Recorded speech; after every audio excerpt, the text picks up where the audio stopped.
more closer. There you go. Yeah, an inch makes all the difference. You're not wrong. Right. That's a weird way of introducing the episode, right? I'd like to make an impression. And that. Right, so Whiskey Hour, episode 3. Haven't done one for a while because I've been very lazy. By lazy, I mean busy with work, obviously. This time, I have a new whiskey glass.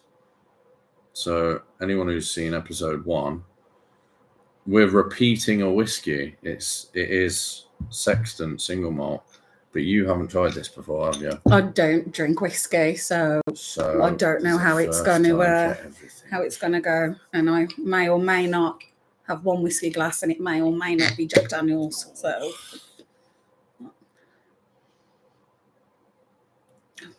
yeah, nothing yet.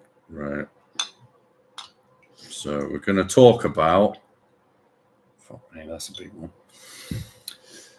How much do you want? A single, double? I'll go for a single to start with because I don't even know if I like it. Well, I do. So if you don't drink it, I will. Right. First things first. Obviously, we've got to talk about the biggest thing in the news right now because I want to talk about it, and everybody's bloody talking about it, which is Donald Trump. Yeah. So obviously, I have to be careful what we say because I don't want to get banned again. As I said, the thing that I saw, I don't know whether it was like the obvious thing that people would think of. And it's the fact that if it would have been like a second sooner when his head was tilted slightly over, it would have actually gone straight through his skull. If he hadn't have like moved his head at the point he moved his head, it would have hit him like. And you need to shuffle your chair a bit. Just wants to be closer. Right. If it would have been like slightly turned as he was like literally a second before, it would have gone through his skull. Yeah, well, there's a video that shows like a CGI rendering of how his head was and the path of the bullet and then the way he turned. So it would have gone through like here. Yeah. So it would have effectively. So it would have like taken out the back part of his brain. Killed him. And because he turned, it just clipped this part. Yeah. So it did actually go past his face. I'm surprised it didn't scratch his face. But it's mental. Like, I was just getting into bed when I saw all the stuff everywhere, and I was like, what? That's not real. Bullshit. And then my work chat started kicking off. Everyone was like, Trump's been shot. And I just went, what? Went on YouTube, and then lo and behold, there it was, video. What's this thing that keeps going around as well about the Simpsons, like predicting everything that keeps happening in the world or something like that? I think that's because the Simpsons have done every idea that you can possibly think of. I don't like it. Can we not Amateurs. Do the rum hour or the wine hour or the cocktail hour? No. Well, when you finish that, you can have yourself a rum. Oh, why, thank you. Thank you for that. So that'll be your reward. I told you I wanted to add lemonade. You told me no. Can't add lemonade to good whiskey. This is not Jack Daniels. What if you don't like the good whiskey? Well, just stick to lemonade. A sober me is no fun. And try it again. Anyway, before we get more to you try it again thinking it was going to change. Maybe it was just I needed to like freshen up my palate. Yeah. It's still bad. So I was planning on having a cigar this episode, but you made me aware that there's a smoke alarm right above my head. Literally about 10 minutes just before we went live. And yeah. So obviously that's not We could risk it. There's a lot of smoke comes out of them. And it's a big cigar. And I don't want to deafen anyone listening. If someone decides to listen and then they have earphones in, then it won't be fun for them. We'll behave. So, back to what I was saying about the whole Trump thing. So I've seen some mental theories on this. Some people have been saying they think it's an inside job. So I've heard two theories on this. One is that it's an inside job. So the people that are really controlling Biden have had it done, and they've given him shitty security on purpose. And the other one is that somebody said, which is even more mental, is that Trump had this done to himself to make himself look good. Now, I don't know about you, but if you've ever been shot at, it's not fun. No, I can't say I have. And the risking having someone shooting millimeters away from killing you is such a big risk just to try and make yourself look good. He could have had, if he wanted to make himself look good, he could have someone rush the stage with a machete and just tackle the guy. No, I think it's been like a big thing anyway. Like a lot of people have said over the years, like out of all the presidents, if one's going to get shot at, it's going to be Donald Trump. Yeah. So the fact that like it's only recently happened is actually quite surprising compared to all the rumors going around that it would or could happen. Well, the thing that stood out to me is like, it's obviously left versus right, isn't it? Obviously, as you know, I'm not really into politics, so I don't really know much about it. But I've been learning some recently, specifically to talk about this subject. So it seems to be always the left take. I'm on neither side, by the way, so before anyone jumps on me, but the left seems to take the moral high ground by saying that the right is violent, and then they do things like this. So if someone had shot at Biden, for example, Cats is playing in the background. They may feature. If someone shot at Biden, they'd probably just fall over. I mean, he probably wouldn't even realise it happened. I love all those videos though. The amount of times he falls over. He would fall and it would go over the top of his head, and then he'd get up and be like, "What's going on?" Oh dear. But if someone had have done that to him, you know, they'd be jumping all over the Trump supporters straight away, saying, "Oh, they're all gun advocates," and then they've tried to do this. So why not the other way around? It always seems to be like a nerdy sort of incel guy. Yeah, but there was an actual video, wasn't there, of like them seeing him on the actual roof, getting in position. I've seen a video of someone's phone where they filmed him climbing the ladder and crawling in the prone with a rifle over his shoulder to get into position. And apparently as well, he was walking around with a rangefinder. Now that's what you use for hunting. So you'd use a rangefinder to figure out the distance to something, so you know exactly how to get the perfect shot.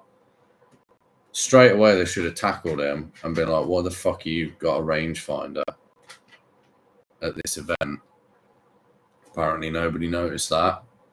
No, I think it was like nearing the end of him being up there, like they noticed at some point. Like the video I saw, he was actually already on the roof. It seemed to be Trump noticed the shooter before any of the fucking security did. Yeah, well, I think he would have once it's his ear. Because you could hear the whip. Yeah. The crack and the whip. And he goes like that from the noise, I'm guessing. Yeah, and then his hand goes up. And then he touches, because he must have felt something hit his ear. Yeah. And he's touched his ear and then gone down, and more shots have come. And let's not forget as well, there was 2 other injured. Like that's obviously not spoken about enough. Like those 2 other people that got shot there. So I only yesterday saw Trump do a video on the guy that got killed. Oh, one got killed. Yeah, I think apparently he was a firefighter or retired firefighter, and he was ex-military, and he jumped on his family and took a bullet in the back. I think I might be wrong on that, but he died anyway. But nobody else seemed to be talking about that. They're all just like, they're either shitting on Trump or saying how lucky he is, or it's all like just theories at the minute and conspiracy. Yeah, but I think if that had have happened, if he'd have died, that could have potentially. So when I first saw it, I was like, first thing that's going to happen is a civil war. So America's just going to destroy itself. And then what's going to happen if America's gone or very weakened? Have you noticed as well that when these things like tend to happen, there are normally movies that have been released like a couple of years prior before it actually happens? Well, wasn't there a like film there's a last film year coming out called Civil War that was Then specifically about? There was a film as well released in 2011 called Contagion, where it all stemmed from a bat, that there was like this virus going around, and then comes COVID. Someone in like China's 2019. I like that movie idea. Contagion. Let's make it happen. Yeah, like literally. But that Watch movie, this, 2025, yeah. there'll be a mushroom apocalypse where The Last of Us becomes reality. Yeah. Have you ever seen the film Up? No. Oh no, Don't Look Up. Don't Look Up. And it's got like Meryl Streep in, it's got Leo in, Jennifer Lawrence, and Jonah Hill. And it's like that there's an asteroid coming to like hit the earth and whatnot. No, and then they end up like it's the end of the world, except from some that end up having this go on like this rocket type thing, and they end up moving to Mars. Yeah, no, I've not seen that. To start a new civilization. So I was like, that could be happening soon. You just don't know. You've got to watch out for this. All in the movies. It's all in the movies. Well, most things that happen in movies are people just being stupid. 90% of horror movies would not happen if you had competent people. Like Halloween, it's just a dude with a knife. If anything, I think people should like sympathise for Michael Myers, because at the end of the day, he's going around killing people who aren't looking after their children. So Jason Voorhees just goes for people that are dickheads. Yeah, he just loves his mom. Like maybe these people are just a bit misunderstood. Is that cat mental? She is. She's mine. But that's it. So I think all these horror characters are just really misunderstood, and they never got the chance to go to therapy. Or they did. Well, maybe it was the therapist that did it. Actually, that's quite a good subject, talking about horror characters. Yes. A lot of horror characters and movie villains, I'm kind of on their side. No, I'll relate to. Because a lot of the time, especially with the new ones, like the remakes of Texas Chainsaw Massacre and stuff like that, the human characters that are supposed to be the victims are so unlikable and annoying. I'm like, I'm not even Leatherface, and I want to chop It's like it almost takes them to be murdered or hunted down to kill to turn them into good people. Yeah. It's like that should not be the moral of the story. And I'm just like, I can't wait for these people to die. But if they made horror films like they used to, like in the 80s, they made like The Thing, for example. I was on about that earlier. Yeah. Fucking Kurt Russell in that is a really likable character. Yeah. So you're rooting for him against the alien. Yeah, and in the Alien movies, Sigourney Weaver is really likable. So she's badass. For her. She's amazing. And that's another thing as well, talking about movies. What pisses me off to no end is when people are like, oh, we never have strong female characters in movies apart from Wonder Woman. Wonder Woman is shit. Hold on. Let me finish. So, when I was a kid, three of my favourite films were Predator, Terminator, and Aliens.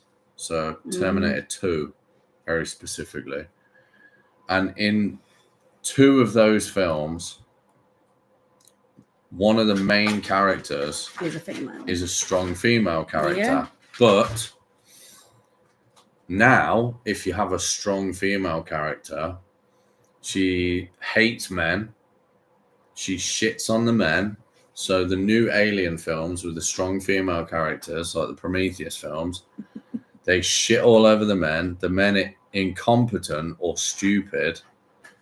And the female character can't be a strong female and like men. That's against the rules. But Barbie. Back then... Have you watched Barbie? Well then, that point is not valid unless you have seen Barbie. So in Terminator, so I can explain this. In Terminator, Sarah Connor is a strong female badass, but she's still in love with Kyle Reese, who's a strong male badass, and they work.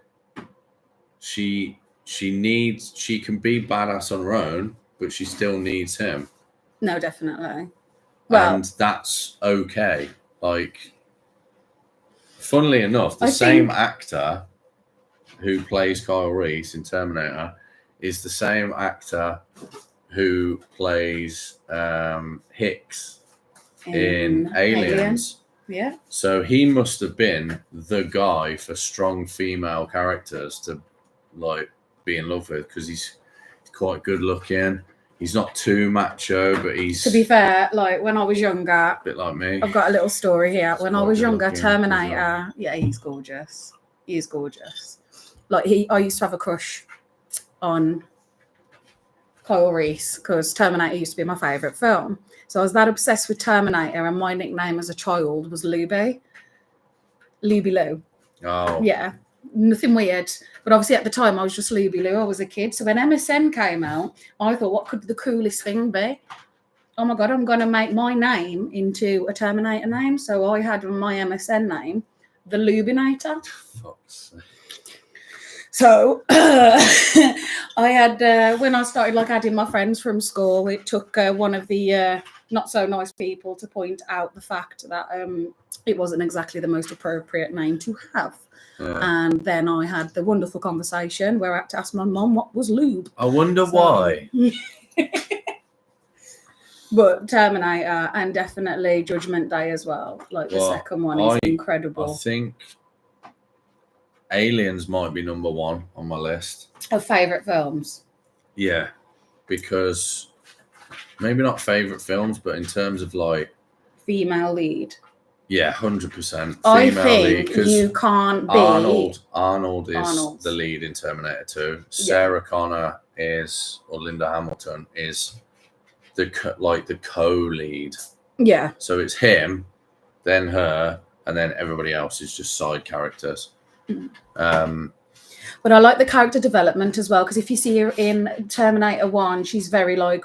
Well, that's the thing. This is my and theory. It's actually like Kyle Reese that builds her up. This is my theory on why strong female characters are shit now in every film and show. They're shit. And this is why. Because Alien 1, Sigourney Weaver's character, Ripley, I think she's a lieutenant or something. So she's not a wimp, but she's quite girly and timid almost. And then she's presented with a dangerous creature that's trying to kill her, and she has to adapt and becomes a badass. And then the second film, she meets Hicks, who's a strong male character. She has a bond with him, and he helps her to become more badass. He shows her how the weapons work and all that. And then in Terminator, Sarah Connor is like the girly waitress in the first film, and then she's confronted with an unkillable badass machine creature. But have you seen her in like one of the newer Terminators? It was like a remake. No, I wouldn't watch Terminator. Yeah, but no, she plays a part in it, and she actually comes to like save people as opposed to Kyle Reese doing it. Well, my point is they both started off, so Ripley and Sarah Connor both started off kind of normal girly female characters, met a male badass that just happened to be played by the same actor, encountered a unkillable creature, and then became badasses. So they have a story arc. They're not just like, here's this female character, Wonder Woman. She's a badass. She hates men. She don't need no man. Fuck you. And she just kicks everyone's ass. Because, no, it's just an unlikable Since when character. Does Wonder Woman not like men, though? Because if you think about it, the whole point of the first Wonder Woman that was released recently, she was in love with Steve Rogers. And then Wonder Woman, Captain America. Not Steve Rogers, sorry. What's his name? Who Lenny Henry. No, not Lenny Henry. O.J. Simpson. Chris Pine plays him. He's the one who wrote the airplanes. He's a pilot. The pilot. That's the one. I don't know. It's not that bad. And I've almost finished. What's his mine. name? You can have mine. It's That's boring. oh my god, what's his name? Jeffrey Dahmer. No, she calls him Steve. Stevie Nicks. Not Stephen. It Steve- doesn't matter. Steve Anyway, Carell. regardless of the actual name of the character, she like falls in love with him because then when they released the Wonder Woman 1983 or not 84 Yeah. film, she then wishes for him back. Well, that's So and she works with Batman and Superman and Aquaman and the Flash in Justice League, yeah. So she's not exactly, she hates men. She works alongside them. what is Oh. going on there? The cat's having a wobbly. I have all female cats, so they're probably offended, except from Salem. Salem just got upset once I chopped his balls off. At the vets. So I don't fucking blame So it's him. practically female. Well, that's modern times for you. They, thems, and all that. Or as I like to call them, banned from YouTube. But no, you've got to think about the first Freaks. original female character, and that's Buffy. Like, come on, Buffy the Buffy was Vampire Slayer. alright. Buffy the Vampire Slayer Hold up. was like, Buffy was all right, it was amazing. but real men got hard for Xena, the warrior princess. She was the. Real men, real women got excited for Oh. Xena, the warrior princess. I think Never she mind. was the Yeah. the one that We're saying that made though. me hit puberty. My favourite films. She'd still get it now, to be Will she fair. still get it? 100% There we go. Xena. She might be in her 50s. Xena in a Zimmer frame. No, she's pretty hot still. Have you seen her in No, I haven't Ash seen vs that. Evil Dead? No. She's in Ash vs Evil Dead. I'm She not plays seeing the it. villain in that. She's like a demon. Well, I that's think it. she's See, like- we all turn eventually. I We'll think turn she's to the dark basically side. she's Satan. Mm. She's like the Lord of the Demons. Like Bedazzled. I don't know what that is. You've never seen Bedazzled? That sounds like a female something devil. shiny you put on your fanny. No, that's a vajazzle, not a That's the same bedazzle. Same It's thing. a different spelling. Look at Very watered down. I need some more rum.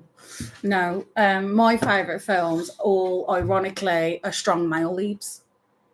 So, that. Right, okay. and that is The Give me Crow. some example. The Yeah. Crow, Brendan Lee. Let's not forget Brendan Which I can Lee see on the wall up there. up here. Yeah, I have posters in my cinema I'm room. not gay, but But if Brendan Lee was here, fuck that dude. literally. But no, so and they don't forget as well, they're doing a remake, and Bill Skarsgård is actually Oh, playing. fuck off. I'm not. Fuck off. I'm not obviously. Suck I've my got to see it balls. just to like see it because it's The Crow. But I'm going to Stream struggle with it. illegally. Don't I'm pay gonna any struggle money with for it. that. And then my other favorite film is The Lost Boys. Again, strong male leads. Yeah. And my ultimate favorite film of all time is Interview with the Vampire. So, and that is That's also on the two wall. strong male leads, and that's also on the poster wall as well as Scream. But that's just because I have a bit of a kink for Billy Loomis.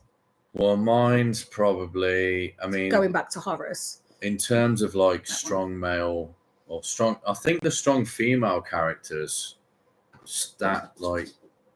I can't see any fault with Aliens or Terminator 2.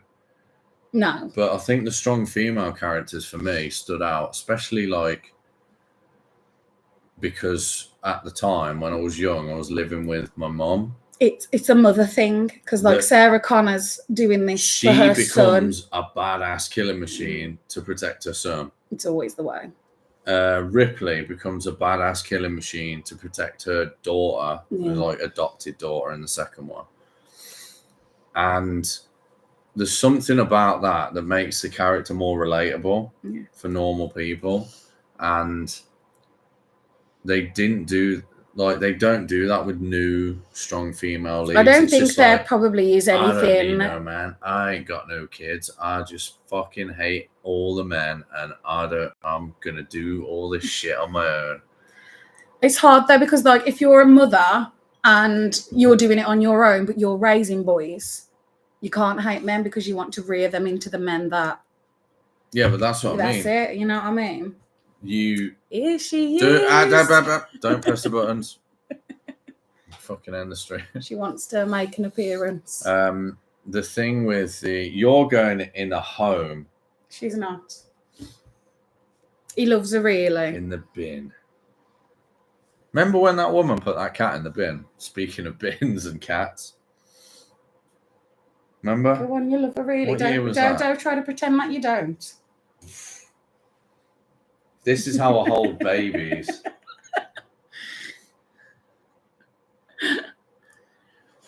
In all fairness, she's been winding him up. Been into all the technology stuff. So I'm actually kind of glad that hasn't been thrown out of a window yet. Ow. So you're doing well at containing. Claws in the back. That was my cat. Thank God it's not. You're getting a bunch of fives. A bunch of fives. She's gone over there to chill now. Yeah, she's caused enough havoc. I had some videos on my phone, but I don't know where my phone is, and I cannot be asked to go and look for it because it involves getting up and moving around too much. And there's a lot of wires to trip over. Is that my one? Oh, that's handy. We make things appear. Would you look at that? It was right there. It was me the entire time. I need a drink. I'm really thirsty. Okay, you get yourself some rum. Do you want some? No, you've got yours there, haven't you? Fine. You've got plenty of ice. Yeah. Don't judge me. I'm gonna mix it with Coke. Not that kind of Coke. No. Right, so while you're doing that, I can talk about something I've forgotten. So I was just going to say about the fight tonight. Well, I could talk about that in a minute, but staying on the subject of films with strong female leads that do well, that are done well, it's usually the maternal thing. So it's the mother, and it's the same with strong male leads as well. Because some of the best films, action-wise, that I've seen with strong male leads have the dad protecting his daughter. That always seems to be a good one, right? Yes. Yeah. So if the strong male lead, for example, Arnold Schwarzenegger in Commando. I haven't seen that one yet. Went to watch it, but then I think I fell asleep. That old excuse. That old excuse. So Commando is Arnold Schwarzenegger is like an ex-military badass single dad living in the woods with his daughter, which is a little bit weird, but I'd love to live in the woods. She gets kidnapped by the village people. What, the actual village people? Well, have you seen the film? You know what I mean. So no, I mean like the YMCA village people. One of the village people is the main bad guy.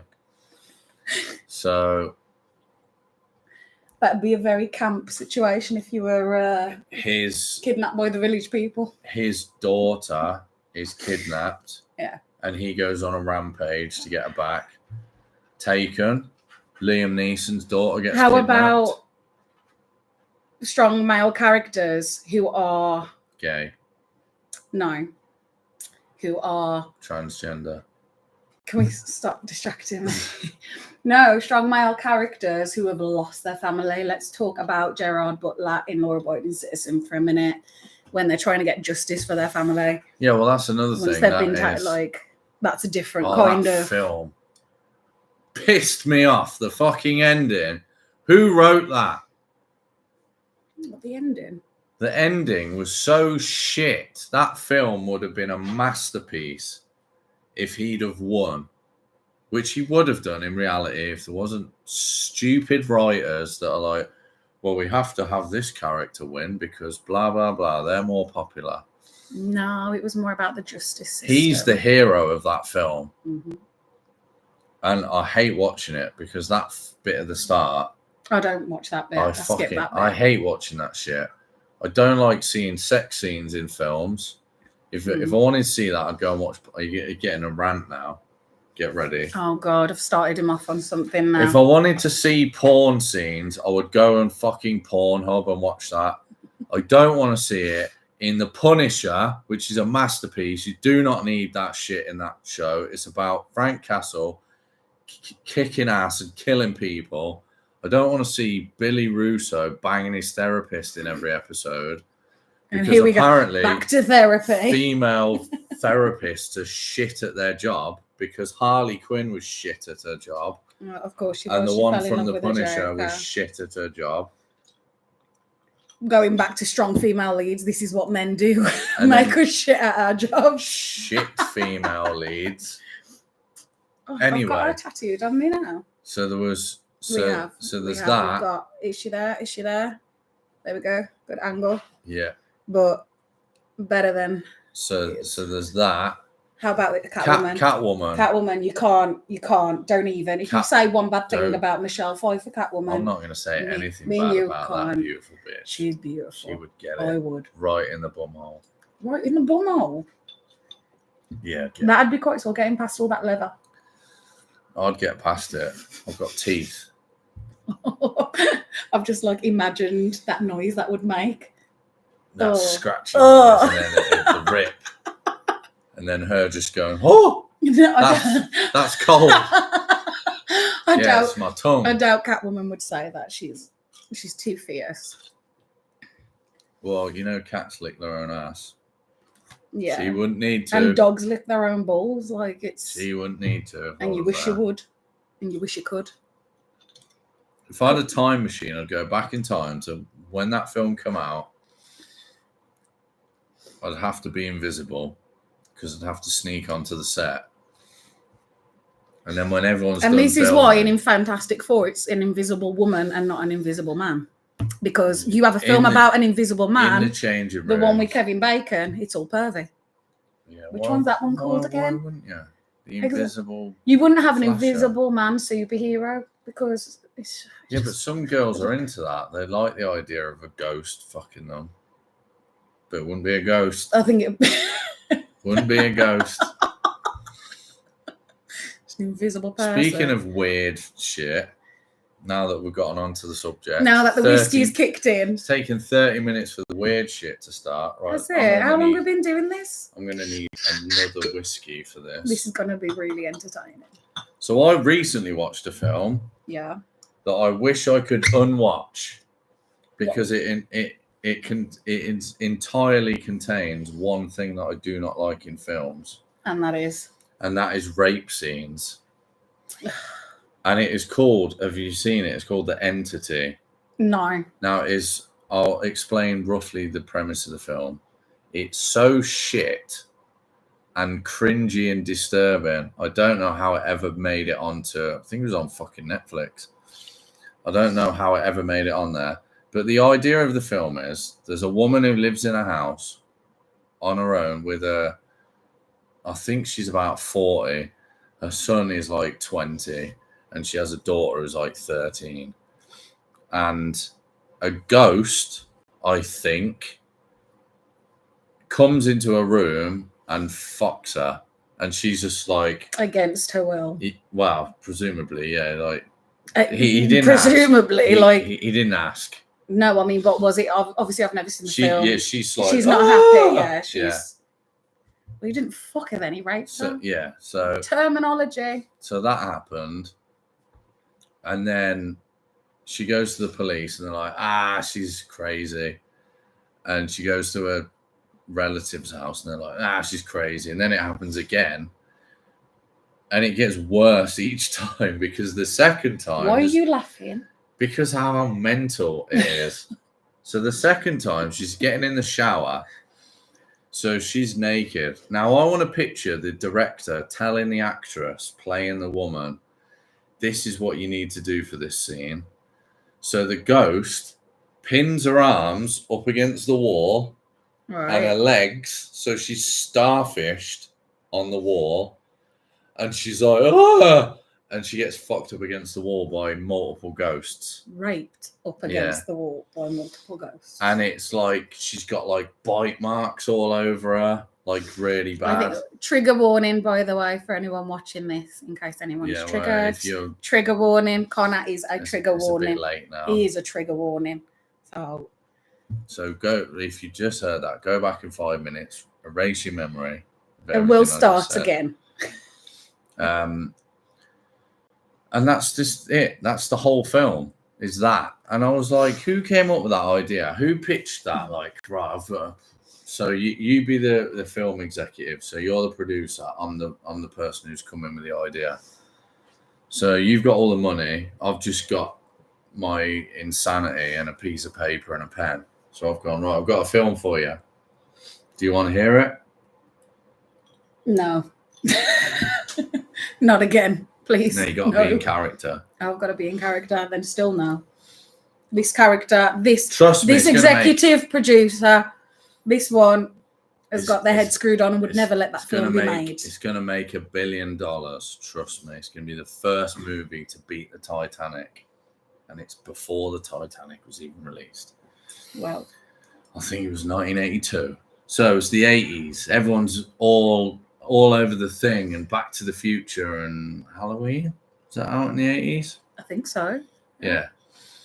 They're all shit. I'll tell you what they need more ghost rape. Then a scary That's movie. what's Yeah, a gonna scary make the movie money. too, then. Yeah. Just watch Scary Movie 2. Yeah, so that's a good pitch. So you've seen Scary Movie 2, So you've seen right? Scary Movie 2, how it's funny. That scene, how it's funny. Let's make it not funny. You know that scene where the ghost fucks that girl? And it's really funny because she's enjoying it. Let's make that really uncomfortable and awkward and cringy. And that's the entire film. Like this conversation. And we'll repeat that scene. Well, I've got 5 different ideas for how this scene is going to play out, and we're going to use all of them, and that is the film. So that film's called The Entity. If you haven't seen it, Don't. I envy you, because I wish I could unsee it. I wish I could undo hearing about it. And it actually slightly traumatized me, because the noise... I'm traumatized.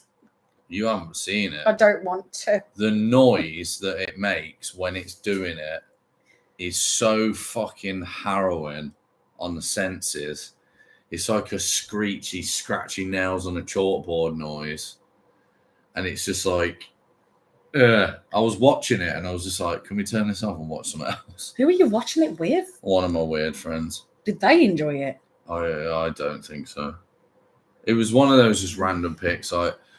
We've seen that. No, I couldn't even sit through a film like that. I mean, I get like with some films, like it's a part of it for the substance of the backstory, but when it's like just constant like that, it's just unnecessary. I think whoever wrote that has probably got some sort of weird fetish.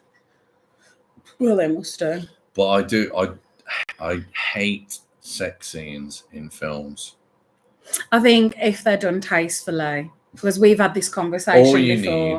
All you need. I'm going to say one film and say to me then that film didn't. I know what you're going to say. You know what film I'm going to say? But I don't like that. Do you not like that sex scene? No, it's too much. Roadhouse. Yeah. Say I completely disagree with this, because me and Connor had this conversation about sex scenes in films and Roadhouse. It's one of I love that film. It's Connor's favourite film. Best movie ever. So it's not an opinion, it's just a fact. You can go fuck yourself. No, it's amazing.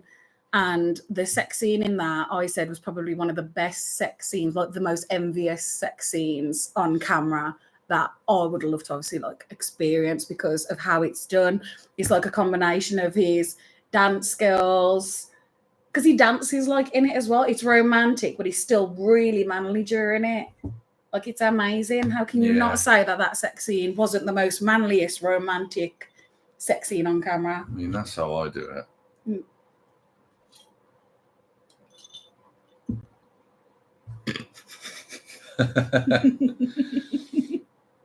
I'm just like Patrick wouldn't Swayze, know. basically the I same wouldn't know. person. But no, if we were Just to have not got a let's mullet. move on to his throat thing. Let's move on to that quickly. Oh swiftly. yeah, that I like that. Yeah. I've heard people say that's unrealistic. I mean, It's not at all. ripping the throat fully out and having it in your hand is unrealistic because if you cut up meat, if you know someone who's a butcher, meat and cartilage doesn't rip that easily. It's very strong. It's like leather. But you could kill someone by crushing the throat if you had really strong grip. Like if you were a martial arts master or a rock climber or something, or a weightlifter, you could grab someone's throat and kill them. Yeah. And I do like that scene. It's pretty cool. What are your thoughts on the new Roadhouse? Shit. I enjoyed it. I did enjoy it, and I watched it multiple Oh, times. you're welcome to be wrong.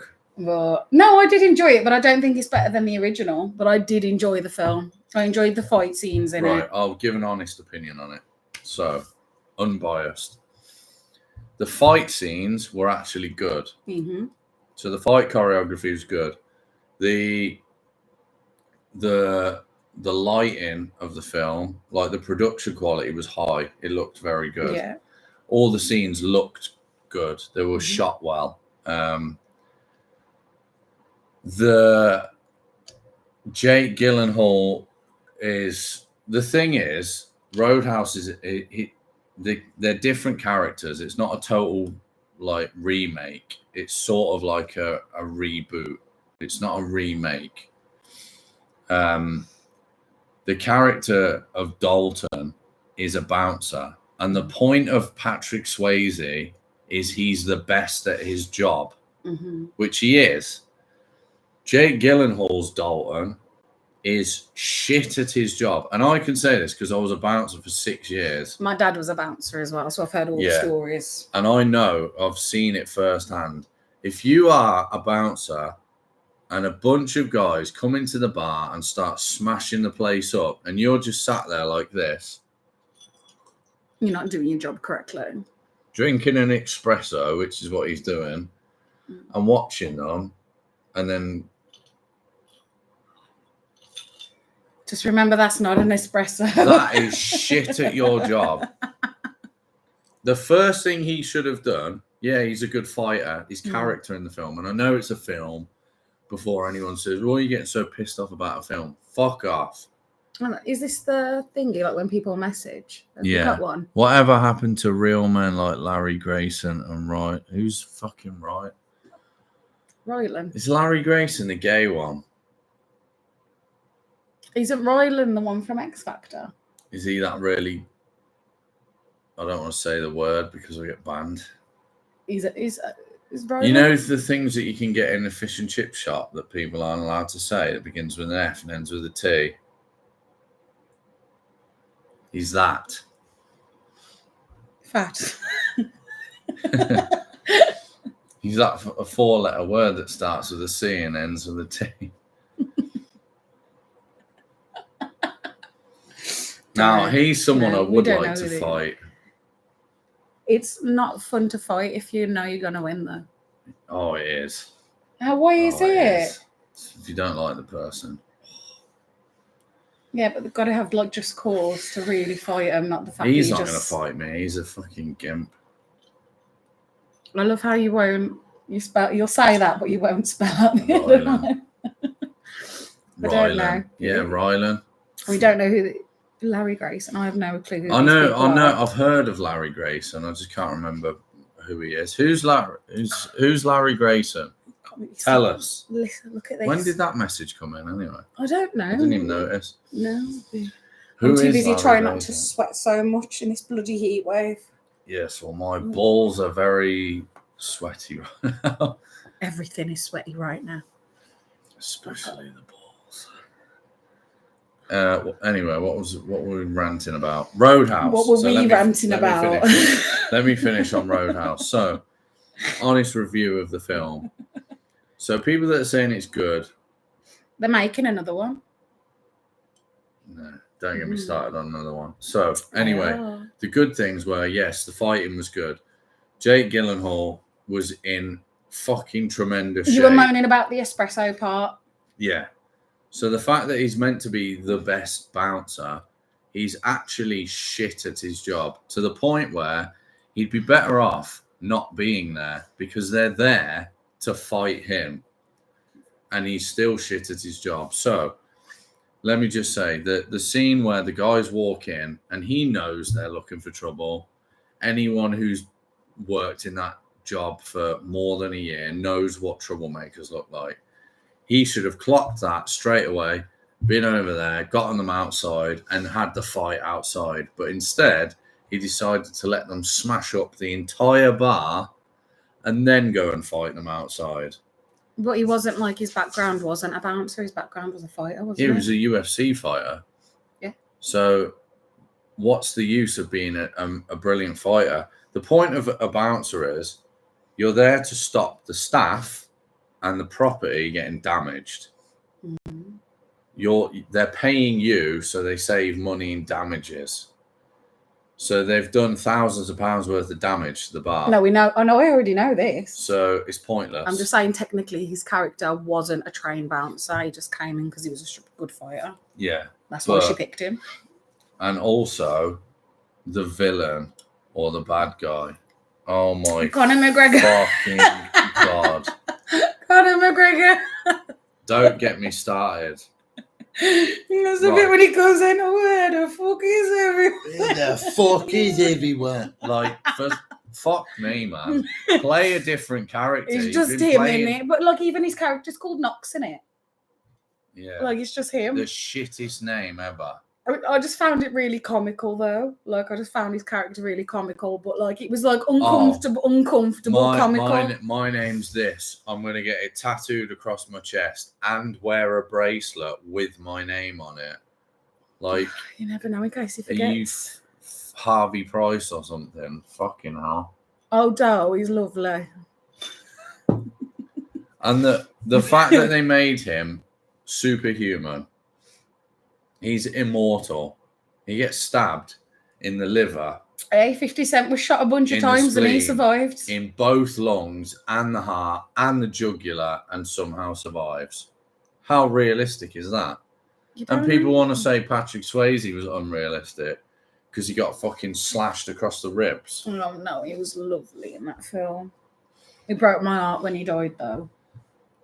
Yeah. Well, I didn't get into Patrick Swayze until after he died, so... What, you'd never seen Roadhouse prior? No. His death? When did he die? Like 2001? It was a while ago now.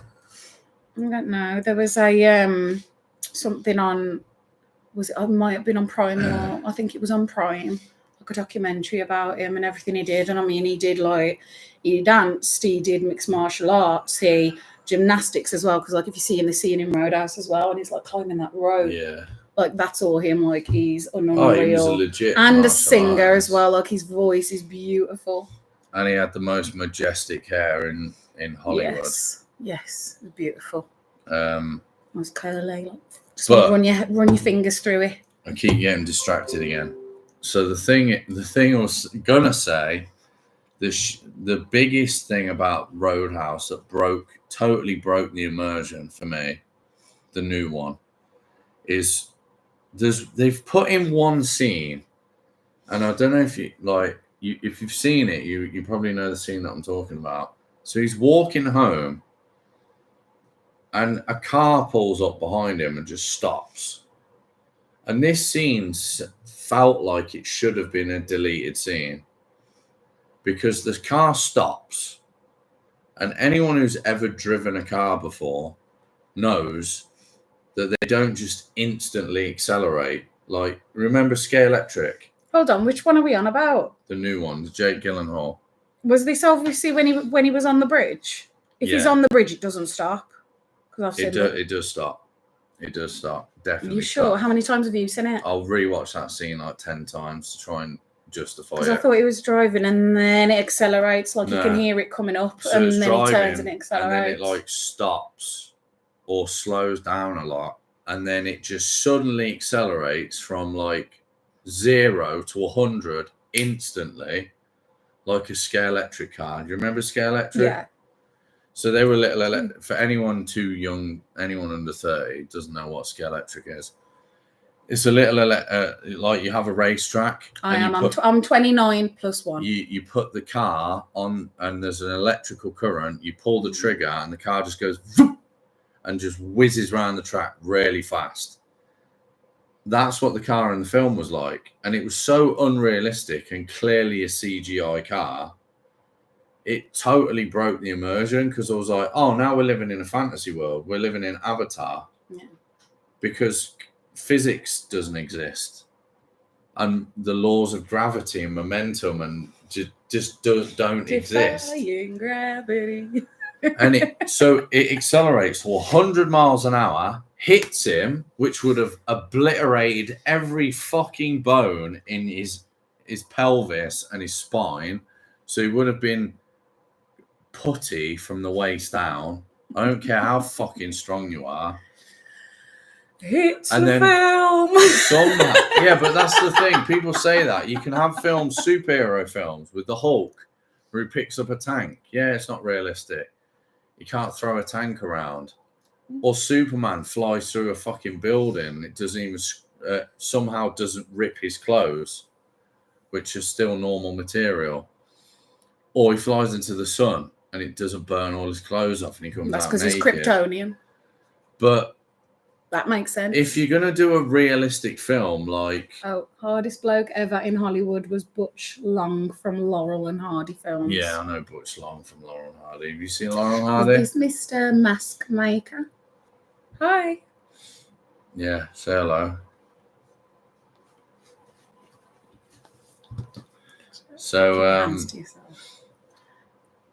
yeah, like if the film's not, like if the premise is it's not realistic, i.e. Superman, then yeah, it's like you can say, oh, it's just a film. But if it's going to be realistic, like, or bordering on realistic, like Taken or Commando, where it's like, it's not a superhuman, it's just a highly trained man with some guns and he gets very lucky. Stuff like that. Yeah, I get it. But you've got to keep it within the realms of reality. You can't have Gangster Squad and then Josh Brolin punches through concrete. No. It just doesn't work. That's what pissed me off about the Ip Man films, because the Ip Man, the first one, yeah, I know. I haven't seen these, so I haven't got an opinion on them. If you're an MMA fan, you're not going to like this film, because it's heavily...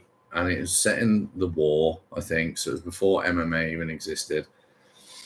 So Ip Man's a Wing Chun master, and he's the best martial arts fighter around. But he doesn't like to fight. He just likes to train. So he always has people turn up. They try and fight him. They attack him. He beats the fuck out of everyone. The end. He ends up in a Japanese prison, I think, and you have to fight for your food. So he offers to fight 10 people. And he fights these 10 karate guys, beats them all. And the fight scene's brilliant. It's in my top 10 fight scenes. But in the fourth film, I think, might be the third. I think there's like 5 of them now, but I gave up after 2. He fights Mike Tyson. So you can imagine how silly the scene is going to be.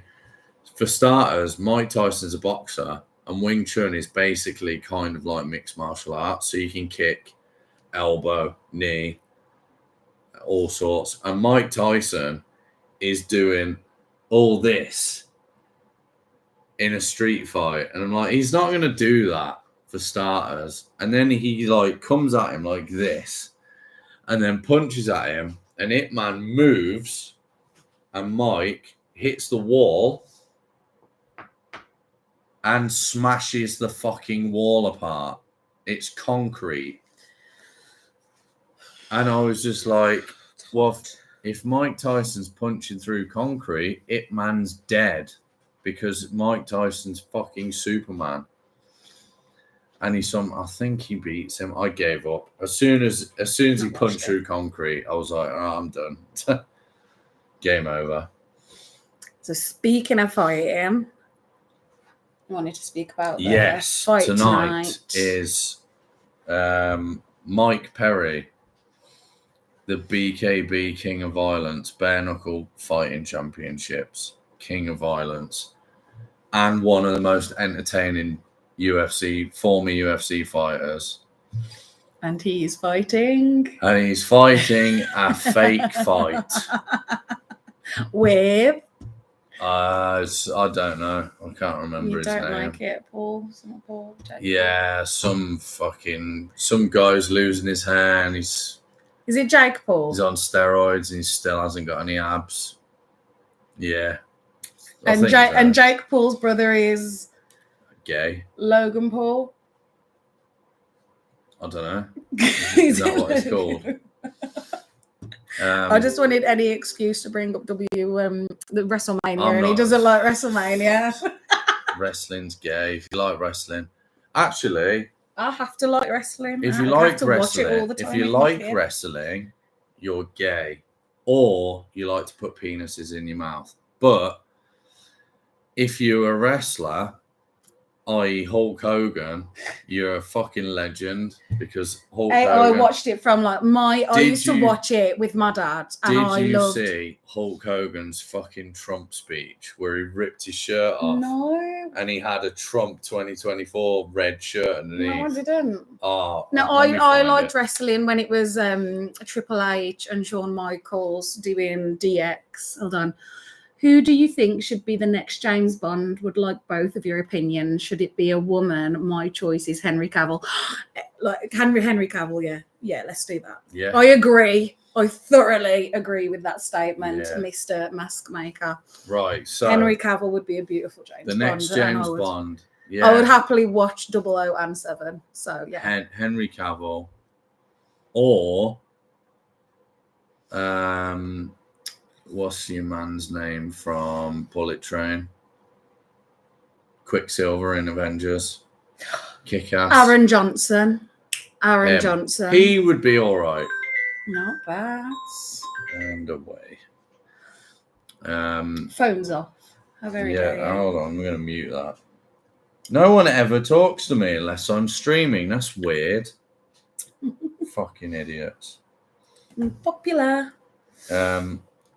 So I was gonna. Bullet Train's a great film as well. I love Bullet Train. Fuck, he's a fucking diesel. I was waiting for him to say "cunt" but the whole film, and he never says it. Really pissed me off. But if you are a true Aaron Johnson fan, aka if you're a girl and you have watched the first ever film he was in, it would have been Angus Thongs and Perfect Snogging, and he was the big crush in it. Well, yeah. I hated him. No, I watched Kick-Ass, and then I hated he's lovely. Yeah, but isn't his wife's like a lot older than he is, isn't she? Yeah, like a 90. She's not 90. So, I mean, you got to do what you got to do to get that house. Well, get put in a will and all that. I'm pretty sure he probably earns more than her now. Yeah, well, now. Yeah. And he played John Lennon as well in Nowhere Boy. Really? It was an alright film, to be fair. Right, so Kick-Ass, I didn't like. I like the film. Movie trivia. I like Kick-Ass as the film is good. I don't like him in it. I didn't watch 2 because I didn't like him. Godzilla, he was in, and that ruined the film for me because I love Godzilla and I didn't like him. Bullet Train, I fucking liked him in it. So it turned me around. So well done, Aaron. To be fair, prick. That whole film was brilliant. But yeah, when it comes to James Bond, I think we definitely need a beefier. Henry Cavill. Beefier James Bond. I've never not liked him in anything. And you know where he started as well, more or less. I mean, he's been in a few, but he was in The Tudors. And it's a TV series. Geralt of Rivia, Witcher. Yeah, but that's more modern. and they've ruined it by taking away Henry Cavill and giving us Chris Hemsworth from Wish. Chris Hemsworth. You mean his brother? Yeah, that's Chris Hemsworth from Wish. So you've got Chris Hemsworth. He's 6'4", and he's 230 And you got Miley pounds, Cyrus's ex-husband, and he's basically. Thor, Yeah. and then his lame, skinny little brother. Sorry, Liam, but fuck off. No. Henry Cavill's better than you, and Chris is better than you. Or how about Fight Chris me. Hemsworth? He could be a good James Bond. Stick with the blonde theme. You'd have to dye his hair brown. Mm. He's too much of a pretty boy, maybe. I don't know if he could pull off James Bond. He could maybe be like a bad guy. That's it. Who would be the bad guy? Oh, I think maybe a female villain would be good. Mm-hmm. You keep Didn't they saying do about that? the female Didn't they heroes. What do- about a Oh, badass female villain? Maybe we've just had enough of the bullshit. You've just reminded me of the last. I repressed it from my memory. Have you seen the latest James Bond film? I have not. I envy that because I have seen it. Oh no, doesn't he? He's got like a family in it now, hasn't he? Nope. Or what- So the latest what's one. that one? Wait, no, his missus is from the one in. Is it Spectre? Nope. Which one? The latest one Oh, is spitballing now. Daniel Craig goes from being James fucking Bond to a dithering old man that can barely walk and needs help from a skinny little girl in high heels and a dress for the entire movie. So he goes from being the most badass agent in MI5 to a dithering old man that's fucking useless. And I was like, why is this character gone to shit? And then I looked up the writers and directors of the film, and unsurprisingly, all female. You really do love And they females, don't you, fucking Connor? hate James Bond. So they've ruined the character. They made They him, want us to date Bond. spoiler alert, they make him kill himself at the end. Wait, we've had enough. So they It's not enough. We've they, had enough of these kind of comments. they That's why. demasculate him, and then they make him kill himself. What makes a man a man? I think the new James Bond should be Tristan Tate, who's Andrew Tate's Oh no, here we go. younger brother. Who's this? Hold on, are these the two brothers? Tate brothers, the two kickboxers that became famous last year when they had some opinions. So they're not actors, then, are they? They're not actors, but I'm sure Then why should he like, be Bond? he basically is the real life James Bond. Have you seen it? Oh my god! Like- Does he drive an Aston Martin? He's got multiple Aston Martins. Oh my god! Does he fight crime for the government? Well, he does fight. He does fight. Oh my god! Does he know who Judi Dench is? Well, funnily enough, I follow Tristan Tate on Instagram, No. and he recently got the Aston Martin DB5, the replica of the Bond film with the button. So if I were to ever have enough money to buy an Aston Martin, could I practically be Bond? If you can pull off wearing a suit I could pull off wearing a and suit. drinking a vodka martini. A vodka definitely better than a whiskey. If Shaken, not I stirred. think we should do, instead of recasting Bond as a female, which is probably what they're going to do, No, I wouldn't want that. I think they should just do a piss take Bond. Like, make him Scottish and make him an alcoholic and make him a proper dickhead. My ex. Sorry. So just have him, Sorry. instead of a Okay. vodka martini, he just drinks like a White Star "Okay, Denny." cider. What is it White. you like to say with the heat? And punch your fucking heat Head. in. So he just drinks White Star cider. Around here, And just like some a bit of Frosty Jacks. He doesn't drive an Aston Martin. He drives like a Kia Ceed. These are good questions, to be fair. We should ask more questions. Yeah, we need more questions. Yeah. I mean, with stuff like James I know Bond, who should be the new James Bond. If it's a female, Melissa McCarthy. What? Melissa McCarthy, have you not watched Spy? Are you fucking Should be mental? incredible. and comical. That film's funny because of Jason Statham. My cat. What the fuck is going on over there? Did you bring catnip with you? So I love the bit. And there's like a Actually- meme. There's a meme about I think it's like mothers and their kids. And when someone says like comments about parenting or something, and then there's like a clip of Jason Statham going, this arm came off and I reattached it with that one. And like when he goes on that speech. he was the And best. he's like, how's parenting? And then that's the meme. I'm like, Oh. yep. To all the people in the 6 weeks holiday with you, and we feel for you. I like Jason Statham in everything, even the shit films. In the like Meg. I watched the Meg yesterday. Did you watch the Meg too? I haven't seen it yet. Yeah, I've seen that I one. watched the first one yesterday, and What it's we so got? shit. Bruce Jenner could be Bond and Moneypenny. Yes, he could. Make that Yes, happen, Moneypenny. woke Hollywood. Who is it who does that? Moneypenny or says something like that. in that Bruce, accent. no, they could do him half and half. You know, when they like do the. Technically, she is now Caitlyn Jenner, and those are Yeah, her wow. pronouns. Yeah, if you want to I have to Pander be for here that to nonsense. keep it nice and regulated, keep folks. it CP. Yes, one of us needs to do it. So, you know that Tommy Scooper? Yeah, he's an ice cream man. Tommy Cooper skit where he paints half of his face. He's like got a dress here and long hair. and Didn't lips. Tom Hardy Yeah, but that was like in 30 Bronson? years after Tommy Cooper. This side's a suit and he's got a mustache. Yeah, Do that with Bruce Jenner. Caitlyn Jenner. Bruce and Caitlyn, get them both on board. They are one. Just like turn that way and do the Bonds lines and be like, here's money pen, and then turn that That's way and do the other lines. Can you see what that cat is doing from where you are? Jumping around like a crackhead. She brings the entertainment value. Yeah, that's what I She thought. come in. He'll, Oh no. Always works. Always works. You know what hurts more than heartbreak? When you a cat and it doesn't come to you. No.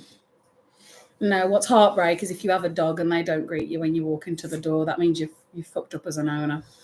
This is Juno. Or if a dog doesn't let you scratch their head. What now? I think, yeah, I did. Bruce Jenner, yeah. We are the crazy cat lady. For all the people who want cat videos, come at me. Fucking hell.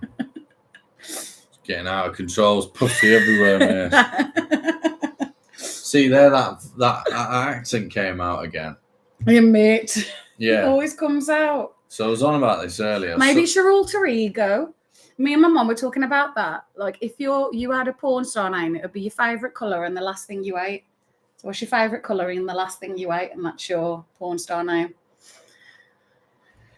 Well, I haven't eaten for. Did you not have one? No, I haven't touched them yet. You just opened it. So what is it again? Your favourite Colour and the last thing you ate. What if you'd just eaten spotted dick? No, this is like legitimate. So what's the last thing you ate that you remember eating? Sweets. What kind of sweets? Oh my god, Sour. they're all coming. Sour sweets. I had a sour sweet before I left. Okay, so you'd be, and what's your favourite colour? Black. Black sweet. Oh, black sweetie. I don't think that would work with me. Black sweet. Well, when my mum asked me, my favourite colour's pink, and I'd just eat in a cookie, so it'd be pink cookie. I think that's quite. Yeah, that's works, a good because of porn your star hair as name. well. Yeah, Um, we've literally got 3 cats on the table, yeah, so I'm gonna just do a little behind the scenes here. So we've got this. This is Salem. right. Hold This up. is Salem and Hold Sky. Hold up. So we're trying to film a podcast, and there's a cat here There's a cat there. There's a cat there. What is going on, mate? Is it bad to say that I have What 2 more, is but they're not going in the on? house at the moment? And there's people trying to watch. Actually, we apologise. Terrible. Unprofessional, that is. Who set this up? Who produced this shit? Well, at least you got a bunch of pictures on camera with you. Yeah, well, that's normal. What for you? Pretty much. All right, I'm about to have a whiskey with no ice. Do I have to get up again? Well, unless you... Or do want I me to. keep them entertained? Ask me a question. Where is the ice? Is it in The there? ice is in the deep freezer. And while you're up, Right, okay. you could be a gentleman and fetch the lady a glass now. Go on, go get Pink Cookie what she wants. God, I'll see you soon, Black Sweetie. that was such a dodgy name. You should have picked a different colour. Yeah. Yeah, well, if you're being honest, like, but that would change every day. It would depend when someone asks you the question. Because you might have just eaten. No, I'm not going to say it. Never mind. Right, I'm going to get some ice. Behave. Can you get my... So you can discuss now. Whatever I want to What do you discuss, because think- I'm a strong, independent woman. That's So what she says. Before I go and get some more ice, Do you have another point? we were talking about, before we got autistic and started talking about everything under the sun except for what we mentioned. For reference, I'm on the The- spectrum, and I believe Connor is too. The So if if you're on the spectrum, message us. You'll um, understand. I forgot what I was going to say again. Well, that's me interrupting because I'm on the spectrum. Our And you're word getting is- annoyed because you can't remember what you're our about to word say is- because you're on the spectrum. Right, I was going to say the fight tonight. Yes, we've got Mike Perry is fighting Jake Paul, Larry Grayson. Larry Grayson. And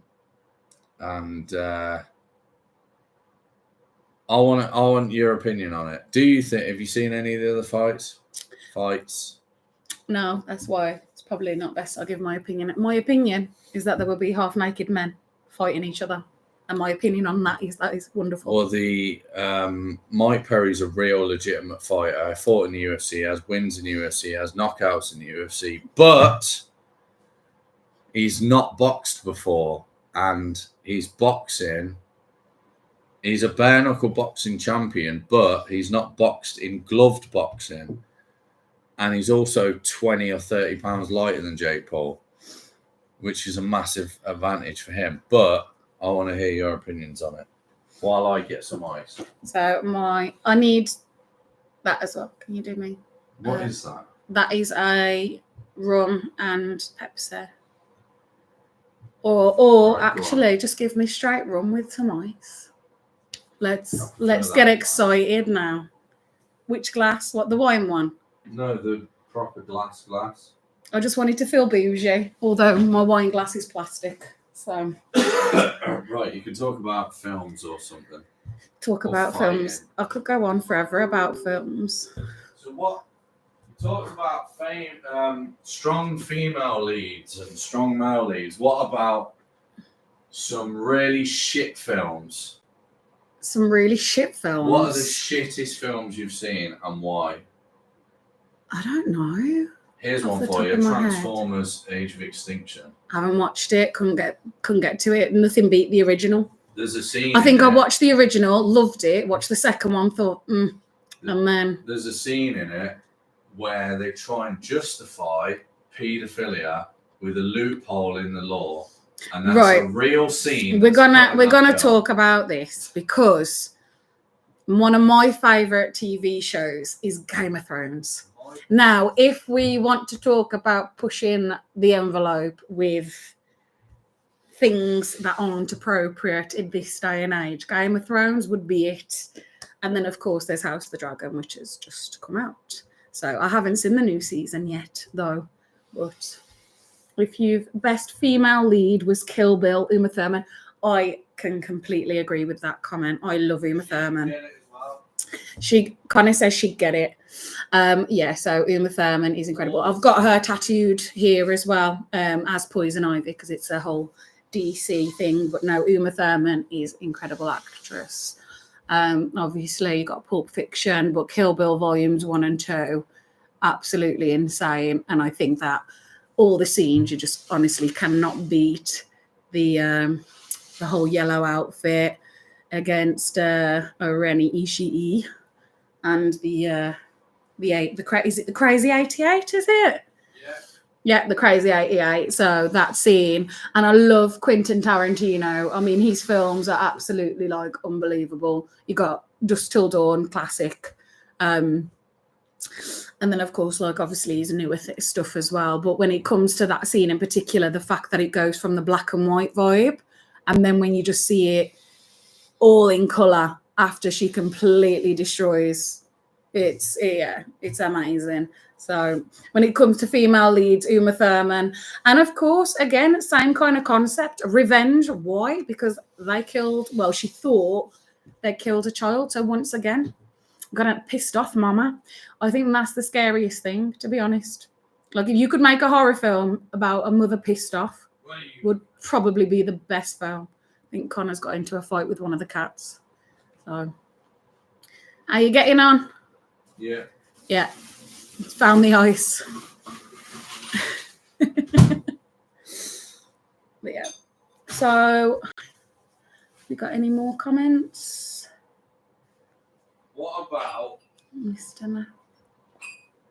Actually, Uma Thurman is a good, strong female lead in a modern-ish film. No, definitely. What about comedy films? Why are they so shit now compared to what they used to be? It depends. What's your favourite comedy film? Favourite comedy film? Yeah. The Blues Brothers. The Blues Brothers. Yeah, it's also my favourite musical. And it's the best musical of all time. I disagree. Wow, you go fuck yourself. Well, speaking of musicals, he's talking to an expert. I actually used to perform in musical theatre, so I think I know a thing or two about musicals. Yes. Where's the rum? The rum is in the fridge. Yeah, I used to perform in musicals, but my favourite musical of all time is Phantom of the Opera. Well, does it have Dan Aykroyd in it? Well, the movie is Gerard Butler in it, so. Well, that's not Dan Aykroyd, though, is it? But it's Gerard Butler. Does it have Ray Charles in it? No, but it has Gerard Butler. Does it have Aretha Franklin in it? Well, okay, we do like a bit of Aretha. We like a bit of Aretha. Thank you, sir. Now this I'll enjoy. Do not jump on that table. I hope it's not water. Your fucking head in. That's not a very nice thing to say to me. Yeah, well, you shouldn't jump on tables then, should you? Bear with me, I'm just stepping over wires. Right. Salem's come to say hello. Yes, hello. Now piss off. Yeah, so what we've got onto musical theatre then. Oh, look at that. That's nice to be fair. Yeah, best comedy films. There's a lot of comedy films that I like, but pinning it down to a best one, the only reason I go Blues Brothers is because it's also in my list of it's number one musical of all time. And it's in my top 20 action films as well. So it gets points for that because it's in the top of other categories. It's not just comedy. But in terms of comedy, The Naked Gun is in my top 10. Scary Movie 2. To be fair, I love Will Ferrell. Step Brothers is quite I good. just I love it. Me and my Me and my best friend. Punch me in the face. Punch me. Like me and my best friend, we had nicknames for each other: our Nighthawk and Dragon. We genuinely act like the two of those. Karate in the garage. I'm gonna put my balls on your drum set. Oh God, mate! Hey, cat, do you want some whiskey? Don't spite my cat. Yeah. Are you trying to get my pussy drunk? Yes. This is a way to do it. No? No, he's good. He's Cookie. in AA. You know what they say? He If an knows. animal won't eat it, you shouldn't eat it. And that cat just rejected that cookie. What, pink cookie? So I'm not going to eat it. Well, Yeah, no. do you see that experiment with the guy with a pet bear tries to feed it loads of McDonald's and KFC Oh, that's and all that that? big question, And it isn't just it? doesn't eat it, just refuses to eat it. No, have you heard that thing that's going around when they're asking women, who would you prefer to be trapped in the woods with? He's gonna go, a man or a bear. And they say a bear. And I've unleashed the beast. I thought you'd never ask. Party, because I gotta. Full House Ventura. A Million Ways to Die in the West. Shitting scene and mustache song. Have you seen that? Is that the Actually, yeah, that is in my top 5 probably. Comedy. Funniest. You know, comedy. my nan in her, she's just turned 80, and my my kids went over. Now my kids are 5 and cats. and 4, and she put Ted on because she thought it was about a teddy bear. So and then, Well, it is. then the teddy bear started banging on the sofa and swearing. It's like, Nan, turn it off. Like my 8-year-old nan put on Ted for my children I mean, because it is accurate. It is about a bear called Ted. it is, but I think after that she said, she was like, Laura had to turn it off. I went, thank you. But Honestly. A Million Ways to Die in the West, that bit where he Yes. shits himself is so fucking funny. Speaking of like musicals though, he's got an incredible voice. Who Seth Seth MacFarlane? MacFarlane, yeah. He sings like Frank Sinatra. Yeah, he's got a beautiful voice. Very talented. And a dodgy sense of humour. If you watch Family Guy as well. I love Stewie. You know, Stewie Mm. is in Hellboy 2. Well, actually, Stewie. The voice, the exact voice. I of thought you meant the Stewie. character Stewie. So that's going to be. An So have you interesting seen Hellboy 2? The Ron Perlman Hellboy films. No, I don't think I watched Hellboy 2. What's the one with How have you which one's seen- the one with Baba Yaga in? Because that one freaks me clean out. That's the new one.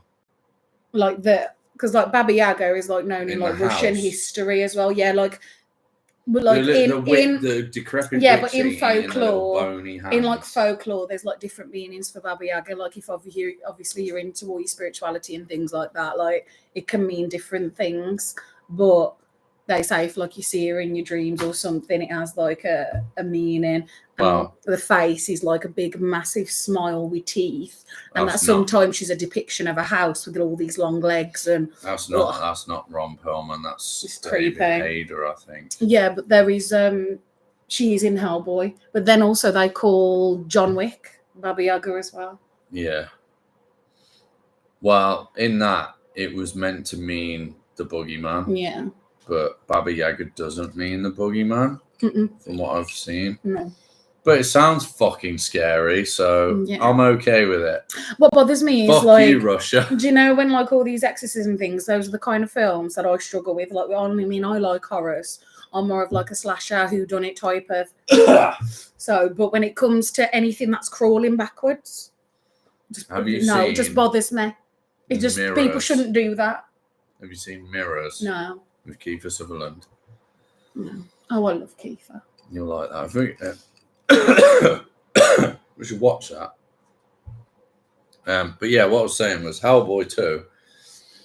Seth MacFarlane's in it, and he's playing a robot. There's a robot character with no face, and his voice is Stewie. It just does Stewie.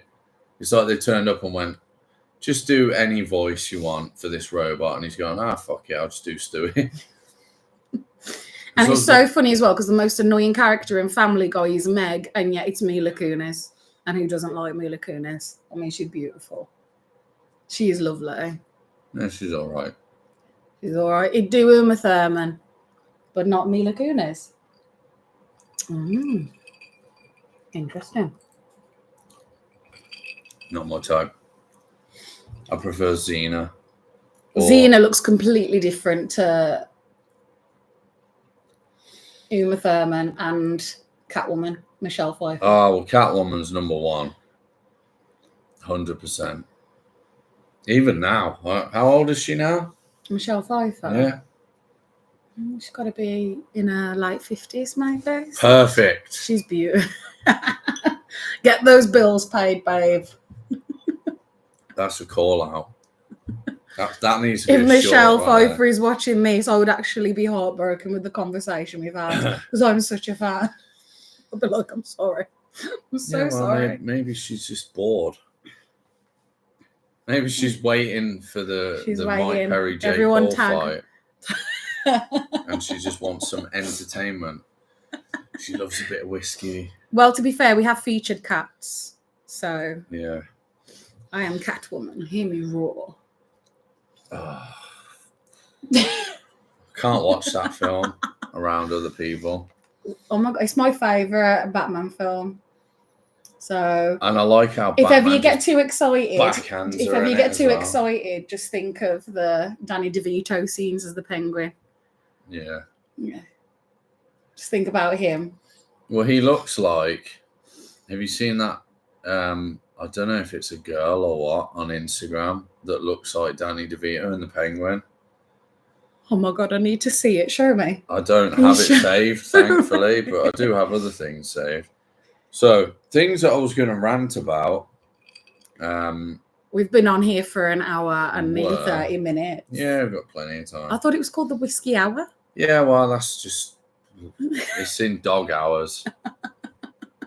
So it might be an hour, it might be 2, it might be 3. So, things that I was going to rant about were... there's this thing, like, you know, this whole thing of like, you see it all the time. If you're a man, you can't be manly if you cry. And I don't mean crying like, I disagree with that. Like bawling.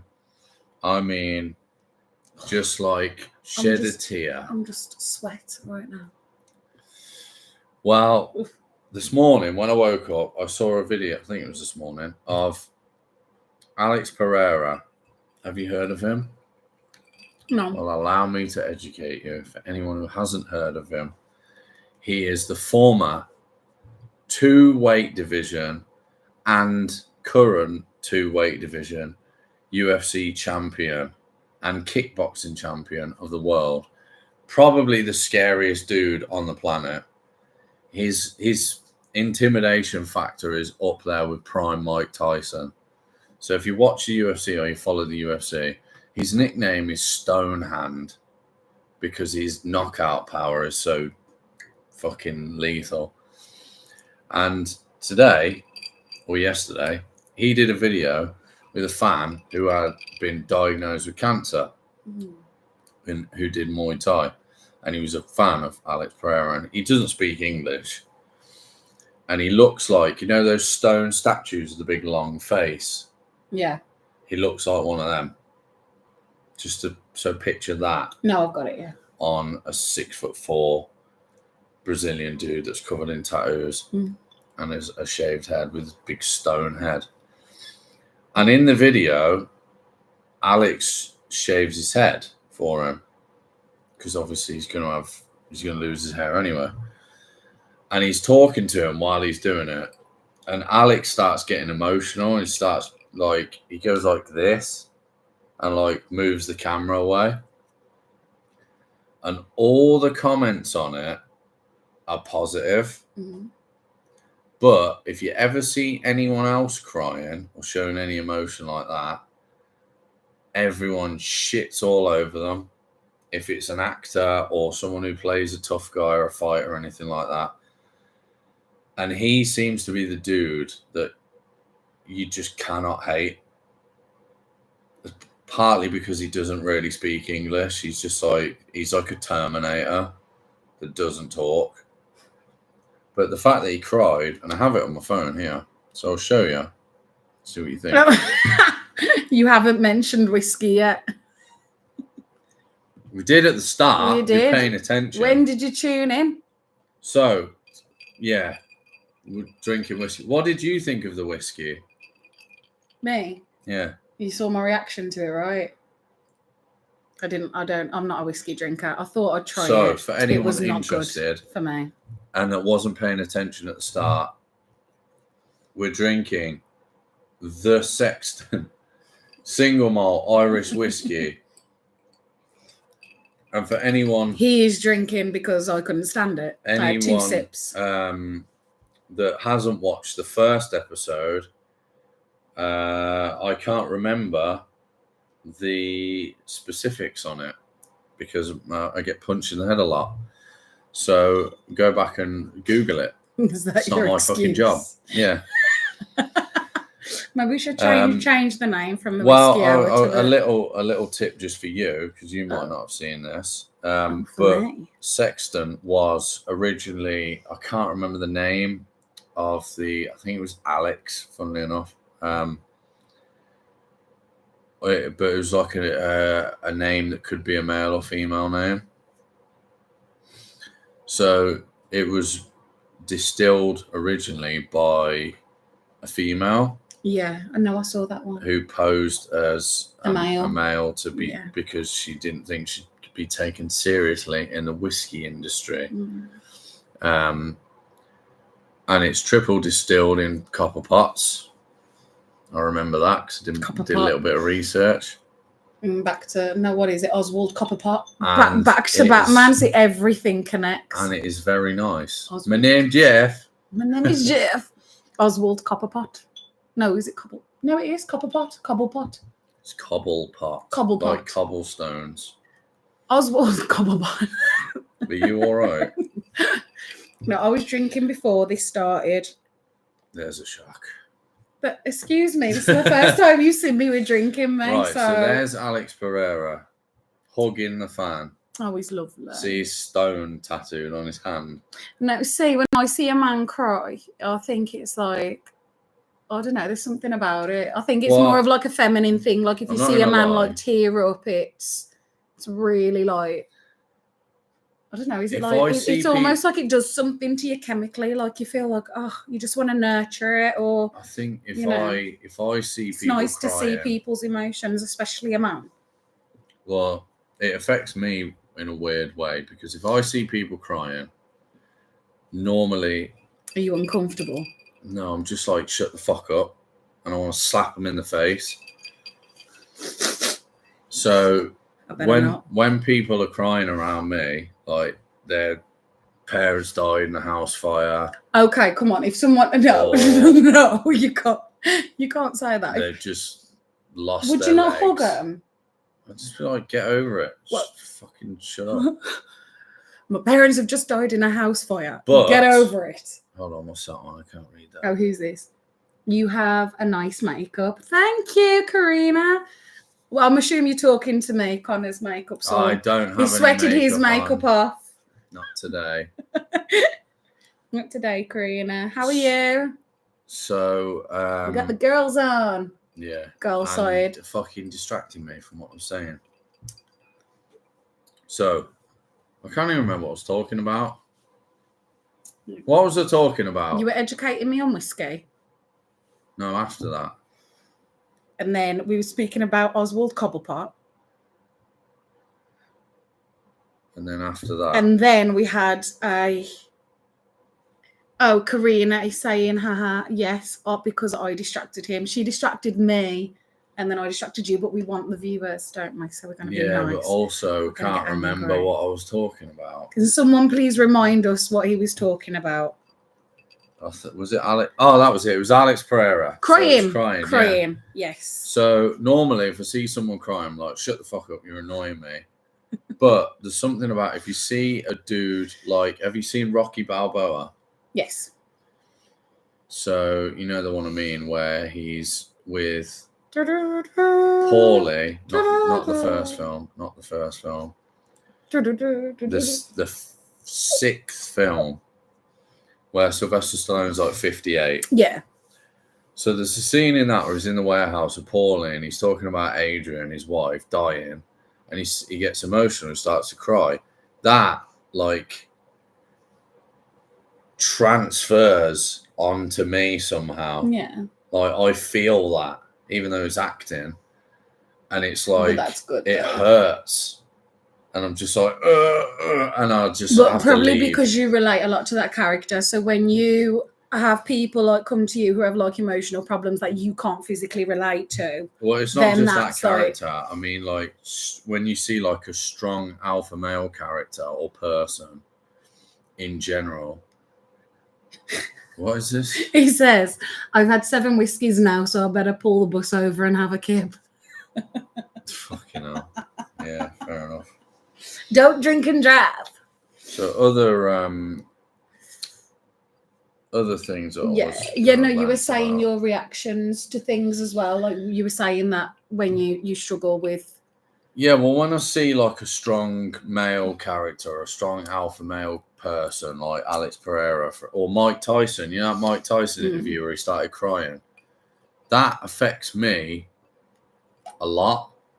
But when I see other people crying, it just pisses me off. I'm like, shut the fuck up.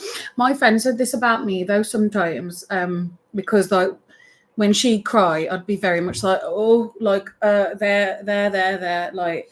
And some people thought like I wasn't, but then sometimes I used to be like crazy emotional and just get really upset over like tedious things. But then they found out obviously later on it's because I'm neurospicy. So yeah, well, I've told you this. You're neurospicy. I think what it undiagnosed is when most people cry, they're crying over trivial shit that doesn't matter, and that pisses me off. Well, what if it matters to them? Yeah, but I mean, majority of it is like, oh no, I picked up the wrong coffee from Starbucks, and they start crying. Yeah, but have you got estrogen going through your body? These men we're talking about, or women? Well, there is a massive difference.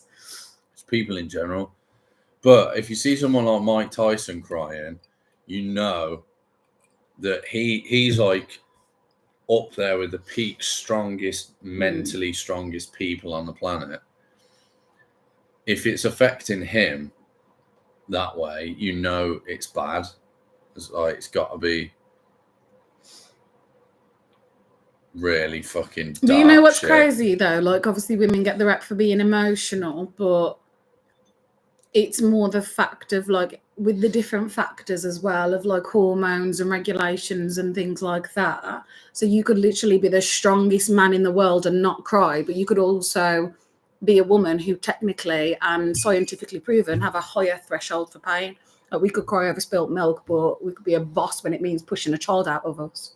So yeah, like, you know, like if a woman gets sick, they literally carry on, do this, do that, and a man gets sick, they're dying.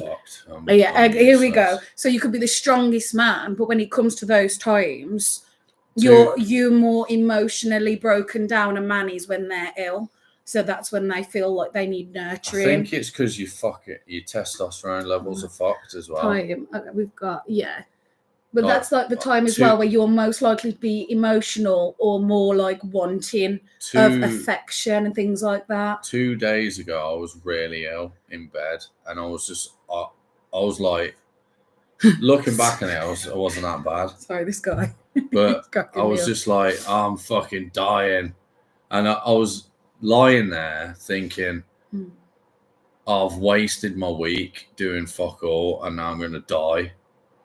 And then I woke up in the morning. I was like, "Oh, I'm still alive." Yeah, so it is the whole. slightly We could go, disappointed. but like with a woman, I mean, like I was in absolute agony about what was it about a month ago, and I had this infection, and it was traveling that fast, and it was that bad. And like when it goes to like your ears and everything in your head, and I still had to look after 2 children doing it. And I had no support, no help, and carried on. So it's you like have to read these. To he's me put. on here. The only time I've ever cried was when my wife ran off with my neighbour. God, I miss him. So this is the comparison with strength, physical strength. I'll hand it to you. Connor's obviously got his strong opinions about men being stronger, but I found no, because we did find. So how much can you deadlift? He sent me videos. Right, there's the camera. I keep forgetting where the camera is. He said, "This is just chunk." I'm not gonna lie. He said, "Don't nod." He sent me videos of women deadlifting things that he can't deadlift himself. So Yeah, but they're on steroids. I'm not. And I've only just started lifting. Like, but that's a year it. ago. You're ill. Where's your strength there when you're ill? You're bed bound. I'm I dying. could still kill someone if they broke into my room and Yeah, attacked if you me. coughed on them and spread your infection, because you're obviously dying from that way. No, you know, like that scene in The I'm gonna Last kill of Us? you. Die. You know, like that scene in The Last of Us where Joel's dying in the basement, and he's just like, and then the guy breaks in to try and kill him, and then he's just like, "Oh, well, time to be a man again." Yeah, literally. Fucking stabs the guy. Yeah, in the but neck. every man knows that when it comes to manliness, if they were ill and they had like a missus there, like pandering to their every need and looking after them, they'd Yeah, well, milk you it. do You'd that. milk it. You sit there, and I then cried again when he brought her back. when he brought her back. When he brought her back. Have you seen them videos of like this woman finding out that they're having an affair? She was like, "Oh, well, tell him I want my money back, and he had this for this and this for this." And then she was like, "Oh, don't worry, girl. You carry on having an affair," because it turns out that the person he was having an affair with was paying all the bills. Fair enough. So Standard. Keep him. You can pay for my nails next. So you know, I was saying earlier about how my brain, for some reason, just randomly does a Scottish accent. Yes. This is the kind of shit. I've saved a video here. This isn't the reason, but it's this kind of thing that pops into my head randomly when I'm out. So this is called The Man with Tongues for Feet. Delicious. Oh, what's that up there? Oh, I can't reach it. I can't reach it, Gavin. It's too high. Gavin, could you give me a leg up? Just give me. Oh, I don't like it. I don't like it. Oh, God. No. Oh, yeah, that's it. Oh. Oh, yeah. Jesus Christ. Please. No. Danzig. I got Danzig out the tree. Oh, let me just crush that on the floor. Oh, that's making me bad. Jesus Christ, please. Yeah, it's delicious. That's divine. That's divine. Divine. So that sort of shit pops into my head all the time. So I've told you. I've told you exactly why. He says, "I don't know why I do these things," and I could literally sit down and tell him. Mental case. No, you're not. You're on the spectrum. I'm on the spectrum. He's on the spectrum. Yeah, mental case. Because literally both of us together, and when we interrupt each other, it's like, don't know what to do. You get angry. I just laugh. Well, I get pissed off. You get annoyed. I was talking to someone the other day, and I was trying to smoke a cigar. And so if I'm smoking a cigar, you get a lot more time to talk because I'm not talking as much because I'm... But you do talk a lot. Yeah, but if I've got a cigar in, I'm talking less. And I think someone mentioned something. So they said something that I'm just paraphrasing here. But it was like, I mentioned the UFC. So I was like, oh, I'm going to watch the UFC tonight. Have you seen who's fighting? And they've gone, oh, my dad used to be in the UFC. And I go, all right. tell me about that. And they've gone, oh yeah, well, he knew this guy who was a boxing coach. He was from Leeds, or was it Liverpool? Might have been Liverpool. It was something with an L. And I went to Liverpool once, and it was really nice there. And I met one of my friends is married to someone from. They had their honeymoon on in Liverpool, and I was just like, what the fuck are you talking about? We're talking about the UFC, and you've gone from fucking my dad Tangents. My dad to Liverpool, or maybe it wasn't Liverpool, maybe it was Leeds, but then maybe it was Liverpool. And speaking of Liverpool, so I know someone who went to Liverpool once, and then somebody else went there after their honeymoon. Like, what the fuck? Just finish the story. Get from point A to point B. But no, it's fucking... This is the tree trunk of the story. And the bottom is where I started. And the tip is where the end of the story is. And you've gone off on this branch. And then a smaller branch. And then a smaller branch. And then a smaller branch. And you've fucking completely gone off. If I'm left to talk, that's exactly what I do. Yeah, well, I noticed you've done that a couple of times. Have I? But it does my head in when people, like, when I'm limited on time. Self-admission. When I'm limited on time, and so I'm like, get to the fucking point. Like, if say, for example, you mentioned... You can give me leniency, though, because the amount of times I've sat and listened to just you. Well, if you mentioned the like Crow, I have. Like if you said, I watched The Crow yesterday, and I went, oh yeah, I've seen that. That's just you, like, showing that you are interested and can relate what I'm talking to. It's not like you making it about you. Yeah, but then I've totally changed the subject 5 times. So I've gone, yeah, The Crow's really good. Brandon Lee's in it. Yeah. It's called Association. Bruce Lee's his dad. Yeah, he was in a film with Chuck Norris. Yeah, Chuck Norris has got red hair. That's exactly it. That's what I do. Yeah. Ron Weasley, he's got red hair. You know, Harry Potter and Hagrid. Hagrid's in it as well. You know, he's got has he got an owl? I saw an owl the other day, and it was, and I was just, oh, for fuck's sake. So you what is wrong with you? Have you self-admitting that I piss you off then? If I interrupt you and say, can you get to the fucking point? It's called overall progression. It's how communicate. Yes. Say girl on side. Reenact people. Yeah, but get to the point. But what if there is no point? What if it's just to have a conversation? Yeah, but that's just word vomiting. It's just verbal if it's diarrhea. Just what you want to talk about or things that you're interested in. Yeah, but I mean, if you've got us, like, say we're talking about the UFC, I know I keep bringing up the UFC. Exactly, because it's because it's what you're interested in. But if we're having a conversation about the UFC, and we've just watched a fight yesterday. Hold on. Usually women rattle non-stop and men can't get a word in edgeways, but it's the opposite with you too. Yeah, well. I don't. Oh, thank the Lord. It is, and I'm being told off for tangenting. But if we're talking about, it's my fucking show, by the way. So and I'm a guest. That obviously like me more.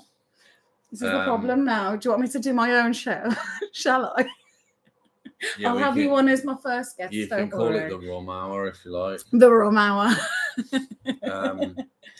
Would you drink the rum? Yeah, I like rum. I like Captain Morgan and Kraken.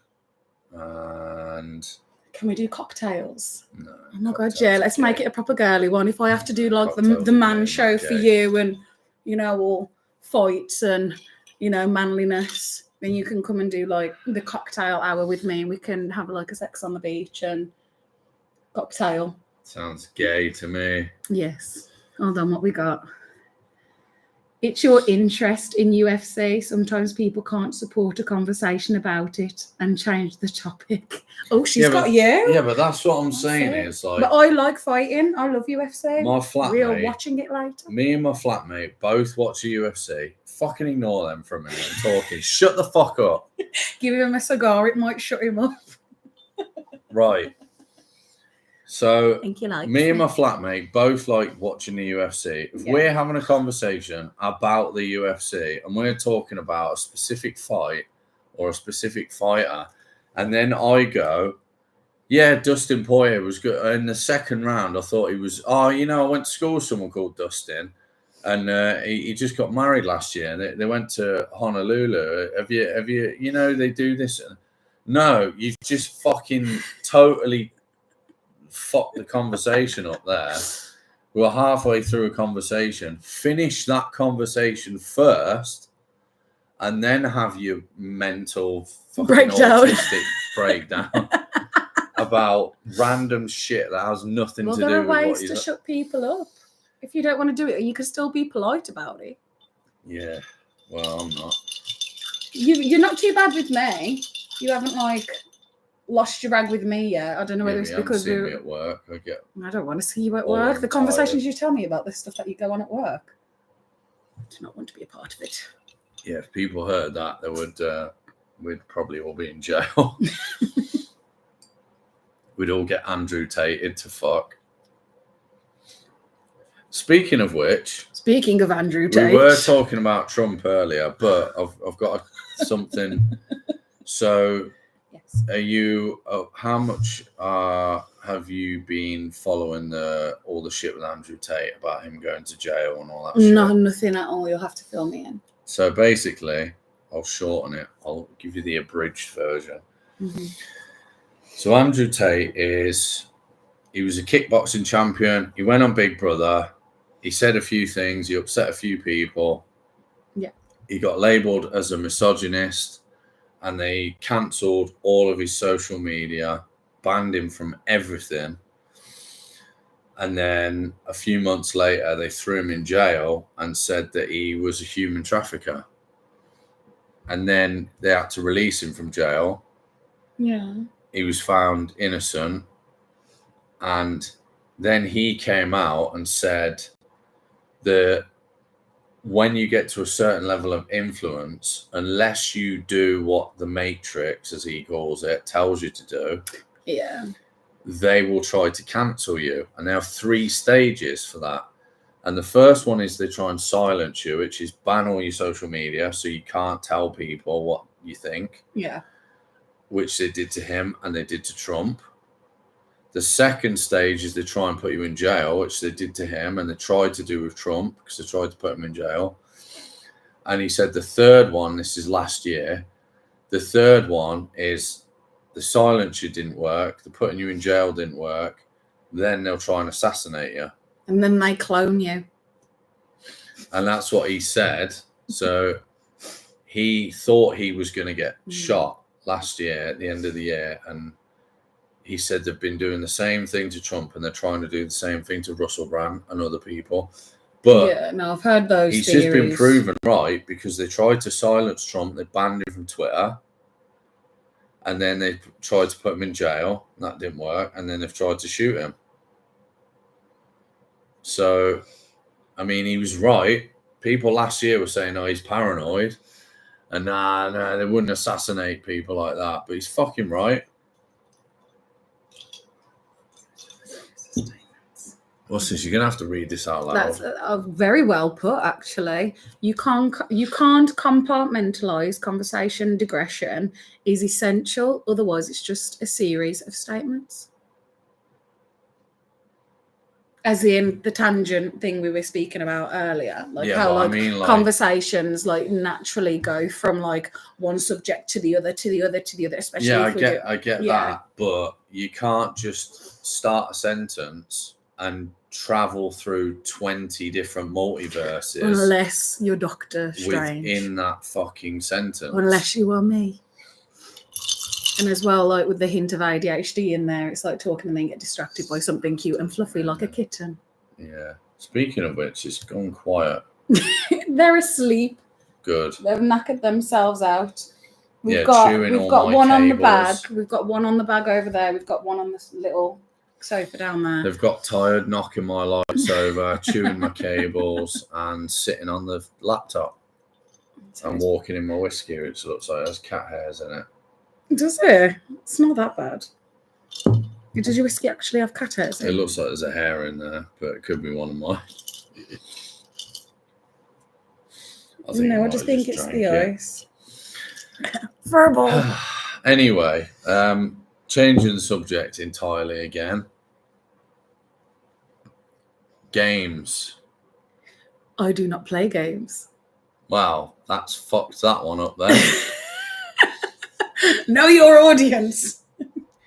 Oh, I did used to play. I used to play the Xbox. I was just gonna say, yeah. what games did you like No, to no, play? please. What Not game- about games. for That's fuck's the sake. girl. That's What? Karina. So what games did you like to play, or what? When I games was did younger, you play as a kid? Oh, right, the Game Boy. I played Buffy the Vampire Slayer on the Game Boy and Pokemon Which 'cause- Pokemon? Red because I love Charmander. Charmander's my favourite. Top 5 favorite. What was your go-to Pokemon? Charmander. Yeah, but you have 6. I had Charmander. There is also a picture of How me the fuck are you going to beat Blastoise with Charmander? because he's so cute. No, Yeah, I but love water Charmander. beats fire. Well, when I watched Charmander, I didn't get excited about that. I literally Charmander, Pikachu, Squirtle, Bulbasaur, obviously standards. Then we all love a bit of Charizard, because he's a bit naughty, isn't he? And I used to like Ninetales, Eevee, the originals, Jigglypuff.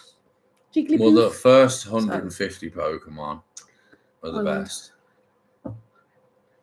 Yeah, I can't see enough to read this out loud. Oh, I went off on a tangent once. Sorry, I meant tandem. P.S. I know somebody who hasn't been to Liverpool or Leeds.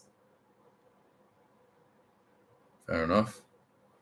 I don't know what that means. Did you seriously? That was my reaction to that. God, you've got too I know comfortable someone now. I knew someone from Leeds once.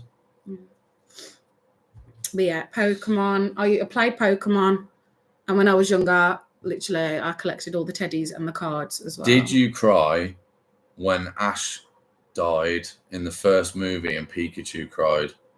Yes. Good. Correct. Self-admission. Correct answer.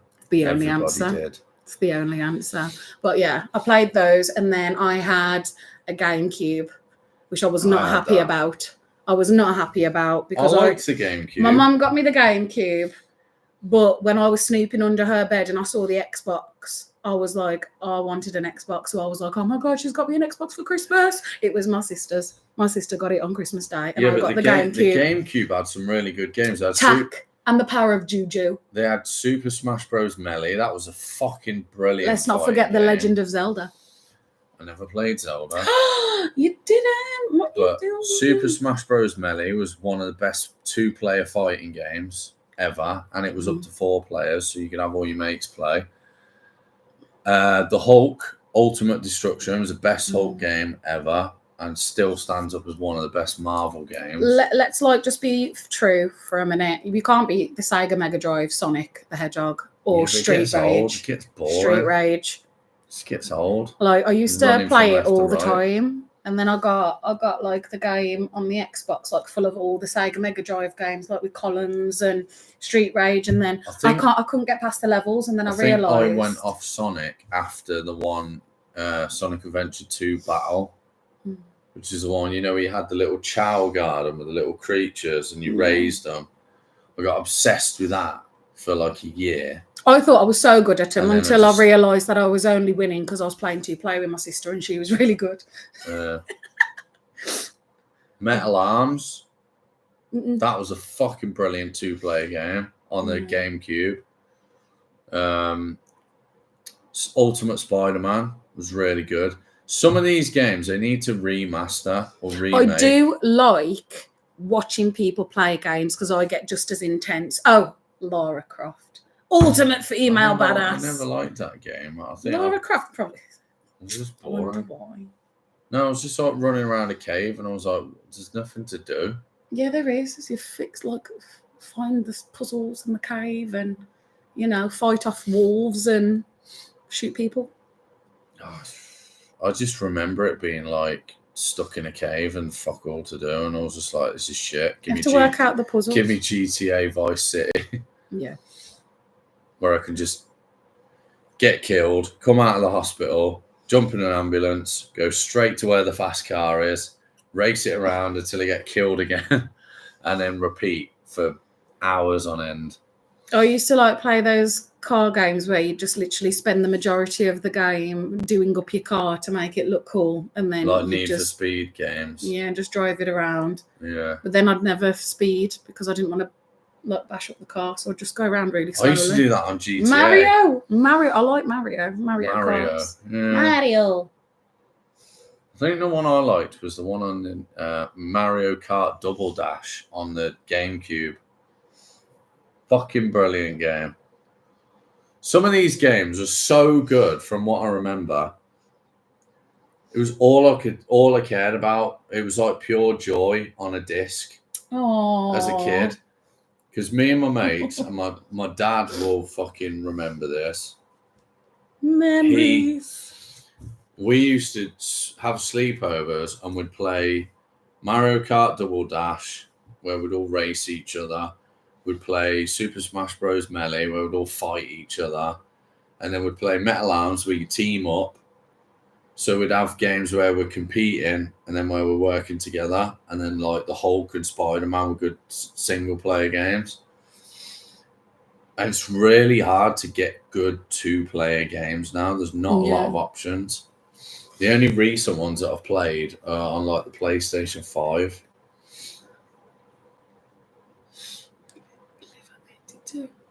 What? I can't fucking read that. He said, change the subject, like Karina said. He doesn't want. I don't think they want to talk about games. I'm still having sex at 84. My wife isn't very happy. We live at 82. Oh, It's like fuck's sake. little game. The thing is, like for you, they're not funny. For me, I've got that kind of sense of humour. Yeah. Easily pleased me, especially after the amount I've had to drink today.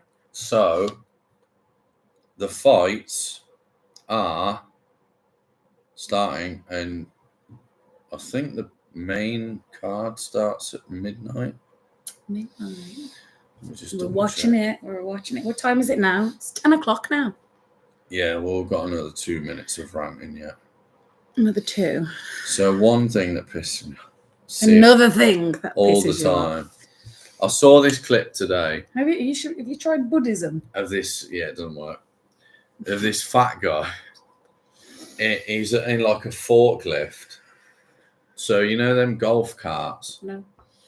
So they got this really fat guy on the back of a golf cart, and I think they're driving uphill. I think they're driving him to his house, and he's so fat he like blobs off the back, like. Oh. You know when you like spill some jelly and it just flops off the table like that? That's how I feel in this weather. I'm not And gonna then he lie. screams like he's just been shot, and he's lying on the floor going, ah, help. And then they go and he's like, no, I'm really hurt. And I was just like, if that was me, I'd have been like, get up and walk, you fat fucking mess. And then kick him in the face. It just really pissed me off. I'm speechless. But do you not see that? You know when you see someone who's so fat they can't stand up or walk around? I don't know. In this weather, I felt like one of those And people, you to be just fair. really want to set them on fire I don't want to set fat people on fire, no. or bully them.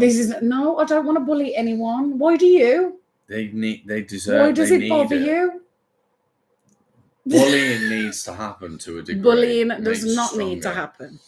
Bullying is not okay. Why is it okay for him to get so fat? I mean, he was bigger than this table, and this table is fucking massive, by the way. Have you actually watched the film The Whale with No. Brendan Fraser? It might change your mind on the whole concept. It's a very Yeah, good but that's film, a and he film. won an Oscar for it as well. That's also a film. Yeah, but there are also real people with like health conditions and problems and things like that. Have you seen so- the fattest sisters in the world? on Instagram. No. So she goes into. Excuse me. I have said this to you, like curvy women. I'm a curvy girl. No. Then we're making No, a no, no, comeback, no. and some big men love it. They will literally pay women to eat. So I love that job. I am. There is a job going to pay me to eat. I will take it. There's curvy, and then there's a fucking planet. So I weigh just under 200 pounds. Yeah. Don't ask me how much I With weigh. my clothes on, I'm probably 200 pounds. These sisters weigh 600 each, which is 3 of me. And I'm not small, I'm 6'1". That's 3 grown men. And she weighs the same. What was it? Fattest sisters in the world. Look them up. If you Big wanna look at girls, some fruit. do not be afraid to get on top. If he dies, She would he dies. fucking murder someone. I love that. So she goes to the doctor and she's like, I don't understand why I'm not losing weight. And he goes, well, how much water do you drink? And she's like, I don't drink no water. Because obviously they talk like that. Why he goes, is well, that obvious? Because, I mean, it's just a stereotype. Oh, isn't no, it? well, Texas is known for like their bigger. And he goes, well, what do they're you bigger drink? people, And no she women. goes, sodies. And someone's probably seen this clip. And he goes, how many sodies? And she goes, well, Mama said if I have 12 sodies, I need to have 12 diet sodies, and that cancels out the sugar. And the doctor was just like, what the fuck did I just hear? Yeah, they deserve. She's not very happy with you. It doesn't give you permission to bully them. Such people need help, even an open talk. My point exactly. You can't help those people. That Everyone deserves help. you can just put the cookie down. Put the cookie down. They need to That replay pink cookie. Arnold Schwarzenegger shouting, put that cookie down, as their morning wake-up call. If you were to ever say that to a pregnant woman, a hormonal person, best believe that cookie is going to be shoved so far up a place you do not want it to be shoved up. So just be careful who you're telling to put the cookie down. I'll tell whoever I Do want. not tell. If you told me to put the cookie down, do you really think it'd end well? Yeah, but you're not 600 pounds. I could be one day. Could be. Yeah, well, what are you going to do if you're 600 pounds? Try and punch me and have a heart attack? I'd sit on you. Yeah, but you can't win. Die, 'cause you bitch! have to catch me first. I'd lead you into a false pretense. It's I'd weird. offer you some pink cookies. It's weird though, because it's become a thing recently where like the whole body positivity thing has become a recent thing, but only for females. So you're still allowed to bully men for being fat, I think that's like not all. but if you bully females for being fat, then I'm like the worst person to have on this you're a channel when fucking- it comes to debates about females and Well- males, because again, you have certain people, but not. Yeah, I don't but think mean- every female hates males, and I don't think every No, male, I'm like- not saying that. It's like all but- preference as well. It's like I could be hypocritical, because if I was to say everyone has their types, you could get the slimmest man in the world that would look at a slim person, a slim girl, and think, "Yeesh, like I don't like the look of that, but I love a big woman." Like, are they hypocritical because they're not big themselves and yet they prefer bigger women? No, Same as what like I'm being a saying bigger is, woman and preferring muscles over big men. If you're a guy, like, if you're a Is it guy, judgmental or is it preference? Yeah, but where's the preference end? Because if you're a guy, It And doesn't. you're- That's the thing. There are sites for these preferences and fetishes, but when does like things become fetish and not No, what I'm saying normalized is as just an attraction? I know people that I know girls that are fat. I know guys that are fat, Mm. and the girls that are fat still get loads of guys, and the guys that are fat get zero. Like they have no hope of getting any female attention. unless they went to, like you say, went to some fetish sites. And when I say fat, I don't mean like 600 pounds. I don't know. I know plenty of women that have been with bigger men, and like they love the whole dad bod situation, or you know. Yeah, but you get like if you go on Instagram and look at the comments, it's always like you see what people are really thinking in Instagram comments, and admittedly 99% of it is all negative. Like you very, very rarely see a positive comment. If there's a bodybuilder on Instagram, all the comments are, oh, he's on steroids, or he photoshops his pictures, or oh yeah, but he's big, but I bet he's got a small dick, or oh, I bet he's got a shit per. It's all negative shit. And then you'll see one dude that's like, oh, that back's impressive, or something like that. But that's it. But that's like the platform, isn't it? I think as well, if you're on a platform where you are looking for followers, I think obviously everything you're doing is open to the public's opinions. So because you want the followers, whereas if you didn't want scrutiny, because at the end of the day, people go online purposely because they can hide behind a screen. Like, are their opinions what matter, or is it someone just having a bad day and saying something bad about someone? It's not about what matters. It's like some people. I mean, my social media is all private. Like, I don't want anyone on my social media. I barely post on social media. I'm not on there a lot. I don't really get a lot of negative shit on YouTube. It's not about a bit overweight. It's not about fit and figure. The man can have muscles but will be alone. It's not about a bit overweight. That's true. As I said, you could have the most muscly man in the world and you could be an absolute arsehole and end up alone. Like, yeah, but that's not the point. I mean, like, people that are like, they genuinely would just spend their whole life alone just because they're a little bit overweight and because they're a guy. Some people, sometimes some women will. But honestly, it could go both ways. What is so much rarer for women. And people say it's because men aren't as picky, but I don't think it is that. I think it's I don't know what it is, but I genuinely think it's preference. But as well, like, I think it's what you put out there, because I know that, like, even women, like, as a woman myself, like, when a man's big-headed, it can go so far to an attraction thing, but when it depends what you're looking for, an attraction, a quick ear, something that's just physical, or whether you're looking for something with more substance, because I can guarantee a woman will settle down with someone who has substance and is kind and, sweet and all these kind of attributes as someone to settle down with, as opposed to someone just to, like, be with. So you're probably looking at someone who doesn't matter what size they are, it's who they are as a person. Well, I just think if you're insecure in any way, or if you've got any sort of slightly negative things about yourself, don't go on fucking Instagram, because it's just pure negative shit. No. Everything I post on Instagram, I posted a video of me deadlifting 200 kilograms, and all I got was pure fucking hate. But when you sent it to me, what did you get?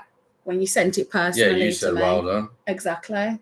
So because it's someone that knows you, cares about you as a person, knows what you want to achieve, has spoken to you plenty of times about, your goals and achievements. I'm not saying about people that I mean random people on the internet. Yeah. No, definitely. Never say anything positive. And that is why you surround yourself with like-minded, positive people. But it's not about, you are wise and beautiful. What, me or Connor? I've never had a woman complain about my big head. They like it. That's Mr. Mask Maker. You are wise and beautiful, and I've never had a woman complain about my big head. They like it. Fair enough. Bet they do. But yeah, like I'll post something like me hitting the pads or the bag. Yeah.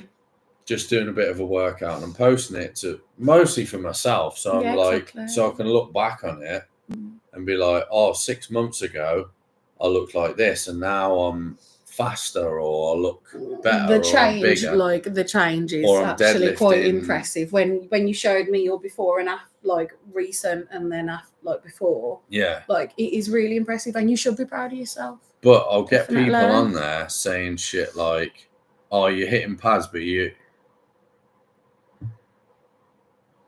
I'm listening. I'm just reading as well. They'll I'm not be like, interrupting you. "Oh, I'm not interrupting you. you look like shit next to Floyd Mayweather." I'm like, "Yeah, everybody does, because Yeah. he's fucking Floyd Mayweather." Why would people I'm even not be trying- comparing you to that? Because they're fucking idiots. And when I deadlifted 200 kilos, they were like, "That's not even half what Eddie Hall deadlifted." And I'm like, "Yeah, I don't even weigh half as much as him." Yeah. When he deadlifted 500 kilos, he was 420 pounds. I'm not even 200 pounds. So obviously he's going to be deadlifting more than double my weight. And also he's been training his whole life. I've been training for like a year in powerlifting. And you just get such negative shit. Like, even when I got my car, like I've got some people might consider a nice car. Some people might be like, "Oh, it's not a fucking Bugatti, is it?" Well, yeah, where's yours? I mean, everyone's jealous of my car. Hello, pink Suzuki Alta. When I got my car, jealous. I was washing it in, I think it was the summertime. I was washing it where I work outside, and people that I work with could see me, and they started talking shit, but obviously behind my back, because they're pussies. But some of them were talking shit, like, and then another guy come over and told me, he went, "Oh, those guys over there were just slagging you off." And I was like, "Why?" And they went, "Oh, look at him. He thinks he's better than us because he's got a nice car." And I was like, "Well, the fact that you're that bothered by the fact that I've got a nice car and I'm looking after it, like you think I'm showing off. I'm not washing it to show off. I'm washing it because I like it and I want to keep it clean." With that, if I can, I have got a relatable story when it comes to that. I had gone on a date with a guy who drove a Mercedes. Yeah. Now, it was actually my fault. He hadn't been into the area before, and we were in the area, and it was my fault. I gave him the wrong direction, and then I kind of jumped and went, "Oh, sorry, that way." So he accidentally cut someone up. And it was completely accidental. He was so apologetic, and the person in the Ford Focus was screaming and ranting through the car, told him to go and like pull up.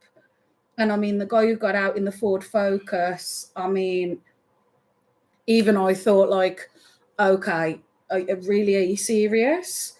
Compared to the guy I was with, like he was really big. He trains a lot, obviously. And he's just having this massive go, and he has to point out the fact that he was driving the Mercedes. "Oh, you think you're bad because you're driving a Mercedes." And that's what gets me. It's like, do not be jealous or do not be problematic just because these people have these nice cars. It does not give them. Yeah, but I don't think that's road rage. That's just road rage. No, but it was specifically about, because he, like, when he was arguing, he kept going on about the fact that he was driving a Mercedes, this man in the Ford Focus. Yeah. And he was literally, I mean, he was 5 foot fuck all, squaring off against a 6 foot bloke who's trains. Yeah, well, you know what you're saying about like how people compared to that and trains and whatnot. But I get a lot of road rage. Like the other day, 2 days but ago. It was an accident, and he was like apologising. He was like, "I'm so sorry, I'm new to the area." It did not matter how apologetic he was, even the fact that he was driving a Mercedes. This is the point I'm making. It doesn't matter what car you're driving. It doesn't make you could still be a dickhead in a like a Ford Focus, but the guy just would not let it drop. He'd apologised profusely to the point where it ended up becoming this whole thing, and then the other guy started arguing back because he got to the point. All right, see you later, mate, and just fucked off. But I mean, the other day, like 2 days ago, I was driving myself to A&E because I was fucking thought I was dying. And on the way, someone cut me up in, I think it was a white Subaru, like an old Subaru, like a 2004 Subaru or something like that. He undertook me on the island, so I was going around, and he cut in front of me, and then slowed right down to 20. Bearing in mind it's a 60. So I was like, oh, for fuck's sake. So I drove up behind him and tried to get past. And when I was overtaken, he put his foot down to try and block me from get overtaken because there was stuff coming the other way. And I've got a faster car, so I got past him anyway. But then when I got past, he was driving right on my ass, like this close, and beeping at me and fucking gesturing in the window. I couldn't see very well because I had tinted windows. And then we got to the island, and I was like, what? I was driving, and I was ill as fuck. So I was like, I am not in the mood to be fighting right now. I'm barely able to drive. And I was just like, what is this guy's fucking problem? He was driving at 20 miles an hour, and all I did was overtake. And he's taken that as me demasculating him. Can you ignore that for a second? I'm listening to you. I'm listening. So he's gone from, oh, no one overtakes me without a fight. So he's tried to block me from overtaking, and his car wasn't fast enough. So that made him more insecure. So then he started following me and beeping at me. And on the island, I was turning left, and I just stopped, and he stopped behind me. And then got out of his car and was going, come on then. And I got out, and I just went, mate, what the fuck are you doing? And he was going, come on then. And I said, look, what is your fucking problem? I was ill, so I didn't really want to fight, but I was genuinely trying to get an answer out of him. And he went, why were you following me? Why were you following me? And I went, I was trying to overtake you, you fucking idiot. And he went, yeah, well, you went racing past. And I said, yeah, because you tried to speed up when I was going past. So what do you want me to do? Just drive next to you on the wrong side of the road? And I just thought, well, yeah, you're saying, come on then. Like, you want to fight me. But judging by the state of him, I ain't going to say what he looked like, but he didn't look like he could fight. I'll put it that way. And I'm sure by his attitude and the way he acted that he's probably really insecure and he can't fight, because anyone who knows what they're doing and can fight would try and avoid jumping out of the car and fighting someone unless they have to. And the only reason I got out is because if someone else gets out and they get up to your window, they can stop you getting out of the car and they could break your window or your mirror. So I get out to just protect my car. So I got out thinking, if he's trying to damage my car, I can at least get in the way and stop him. But he almost got into a fight with me there. If I'd have been in a bad mood and if he'd have caught me on a worse day, I would have battered him. And it's just like he would have just ended up in hospital. I would have ended up in trouble just because he didn't like overtaking someone or having someone overtake him. And I was just like, I don't get road rage. Like, I used to road rage quite bad, but I don't now because of road rage. I'll shout at people, but unless you get out of your car and try and attack me, I'm not going to get out of my car and fight. And the fact that some people are willing to fucking die or go to jail, like they'll get out of the car with a weapon just because someone cut them up or because someone overtook. I had an anxiety attack before when someone kept beeping at me. I literally had to stop my car. It gets my fight or flight up. They were literally like beep, and I was like stuck in a certain place and they were beeping. And it was a delivery guy who was like, I've got to reverse. I'm like, this is one my show. I need to get out the street. And he just kept beeping to the point where I literally had to pull up next to him. And I told him, like, look, I'm fucking autistic. Yeah. I can't deal with this noise. I can't move. I said, just because I haven't got anything on my fucking, the back of my car or my ear defenders on, it does not mean And he kept apologising, but you shouldn't have to keep telling people that you have certain conditions in order to be understanding. Because, like, obviously I was frozen for a reason. It's because you're beeping, and that kind of sets off Well, we the, had that. the triggers not to be able to focus on anything else while you're overstimulated. We had that. People don't know, like, who's in the car when they're doing shit like this. During COVID, when all the mask shit came in. Mm. I struggled. I don't like having. So I got one little quick story, and then we'll finish. Mm. So I don't like having things on my face because I used to work in security, and you get people grabbing at your face. It's because they're trying to attack you or stab you or glass you or something. So hello, cat. Kitty's back. So I don't like things on my face. I can't breathe very well through my nose because I've had my nose broken a few times and I struggle to breathe. So if I've got a mask on, I can't breathe very well, and I don't like having stuff on my face. So I went into a supermarket and I was like, I'm not wearing a mask. They don't work anyway. It's been proven they don't work. So people are only wearing them as like a placebo. Yeah. Cat's trying to get on my laptop. So we walked into Tesco or Sainsbury's. Oh, Sainsbury's. Oh, I'm not going to shit on Tesco. So it was Sainsbury's. And the security grabbed me. And I was like, what are you doing? And it was when it was the whole 2 meters apart shit. Like, you're not supposed to come within 2 meters of each other. And they walked up and grabbed my arm. And I was like, and that got my back up straight away. I was just like, what are you doing? He went, you ain't got a mask on, you're leaving. And I went, well, first of all, you're meant to be security. You're meant to de-escalate, not escalate. Yeah. And the fact that I haven't got a mask on is like, are you a scientist? Do you know the science on whether or not they work? Or have you done any research on it at all? Or have you checked that if I've got any medical reason, like I've got asthma or something? Yeah.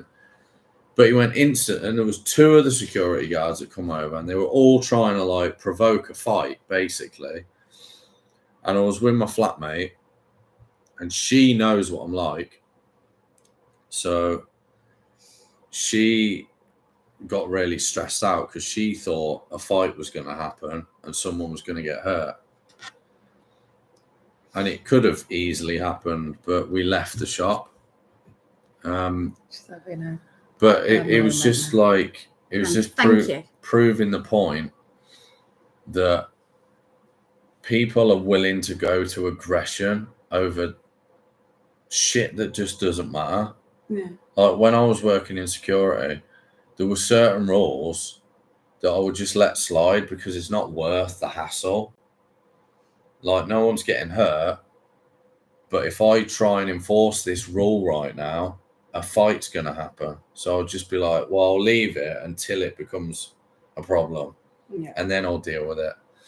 Like, if someone comes in with no mask on and starts spitting in people's faces, yeah, fair enough, throw them out. When people did that, it was disgusting. One thing I can't hate is like a pet peeve is someone who just keeps spitting. Well, someone spat at me during COVID, right at the start. Are you joking? Tried spitting in my face and I Sparta kicked that bitch right in the chest.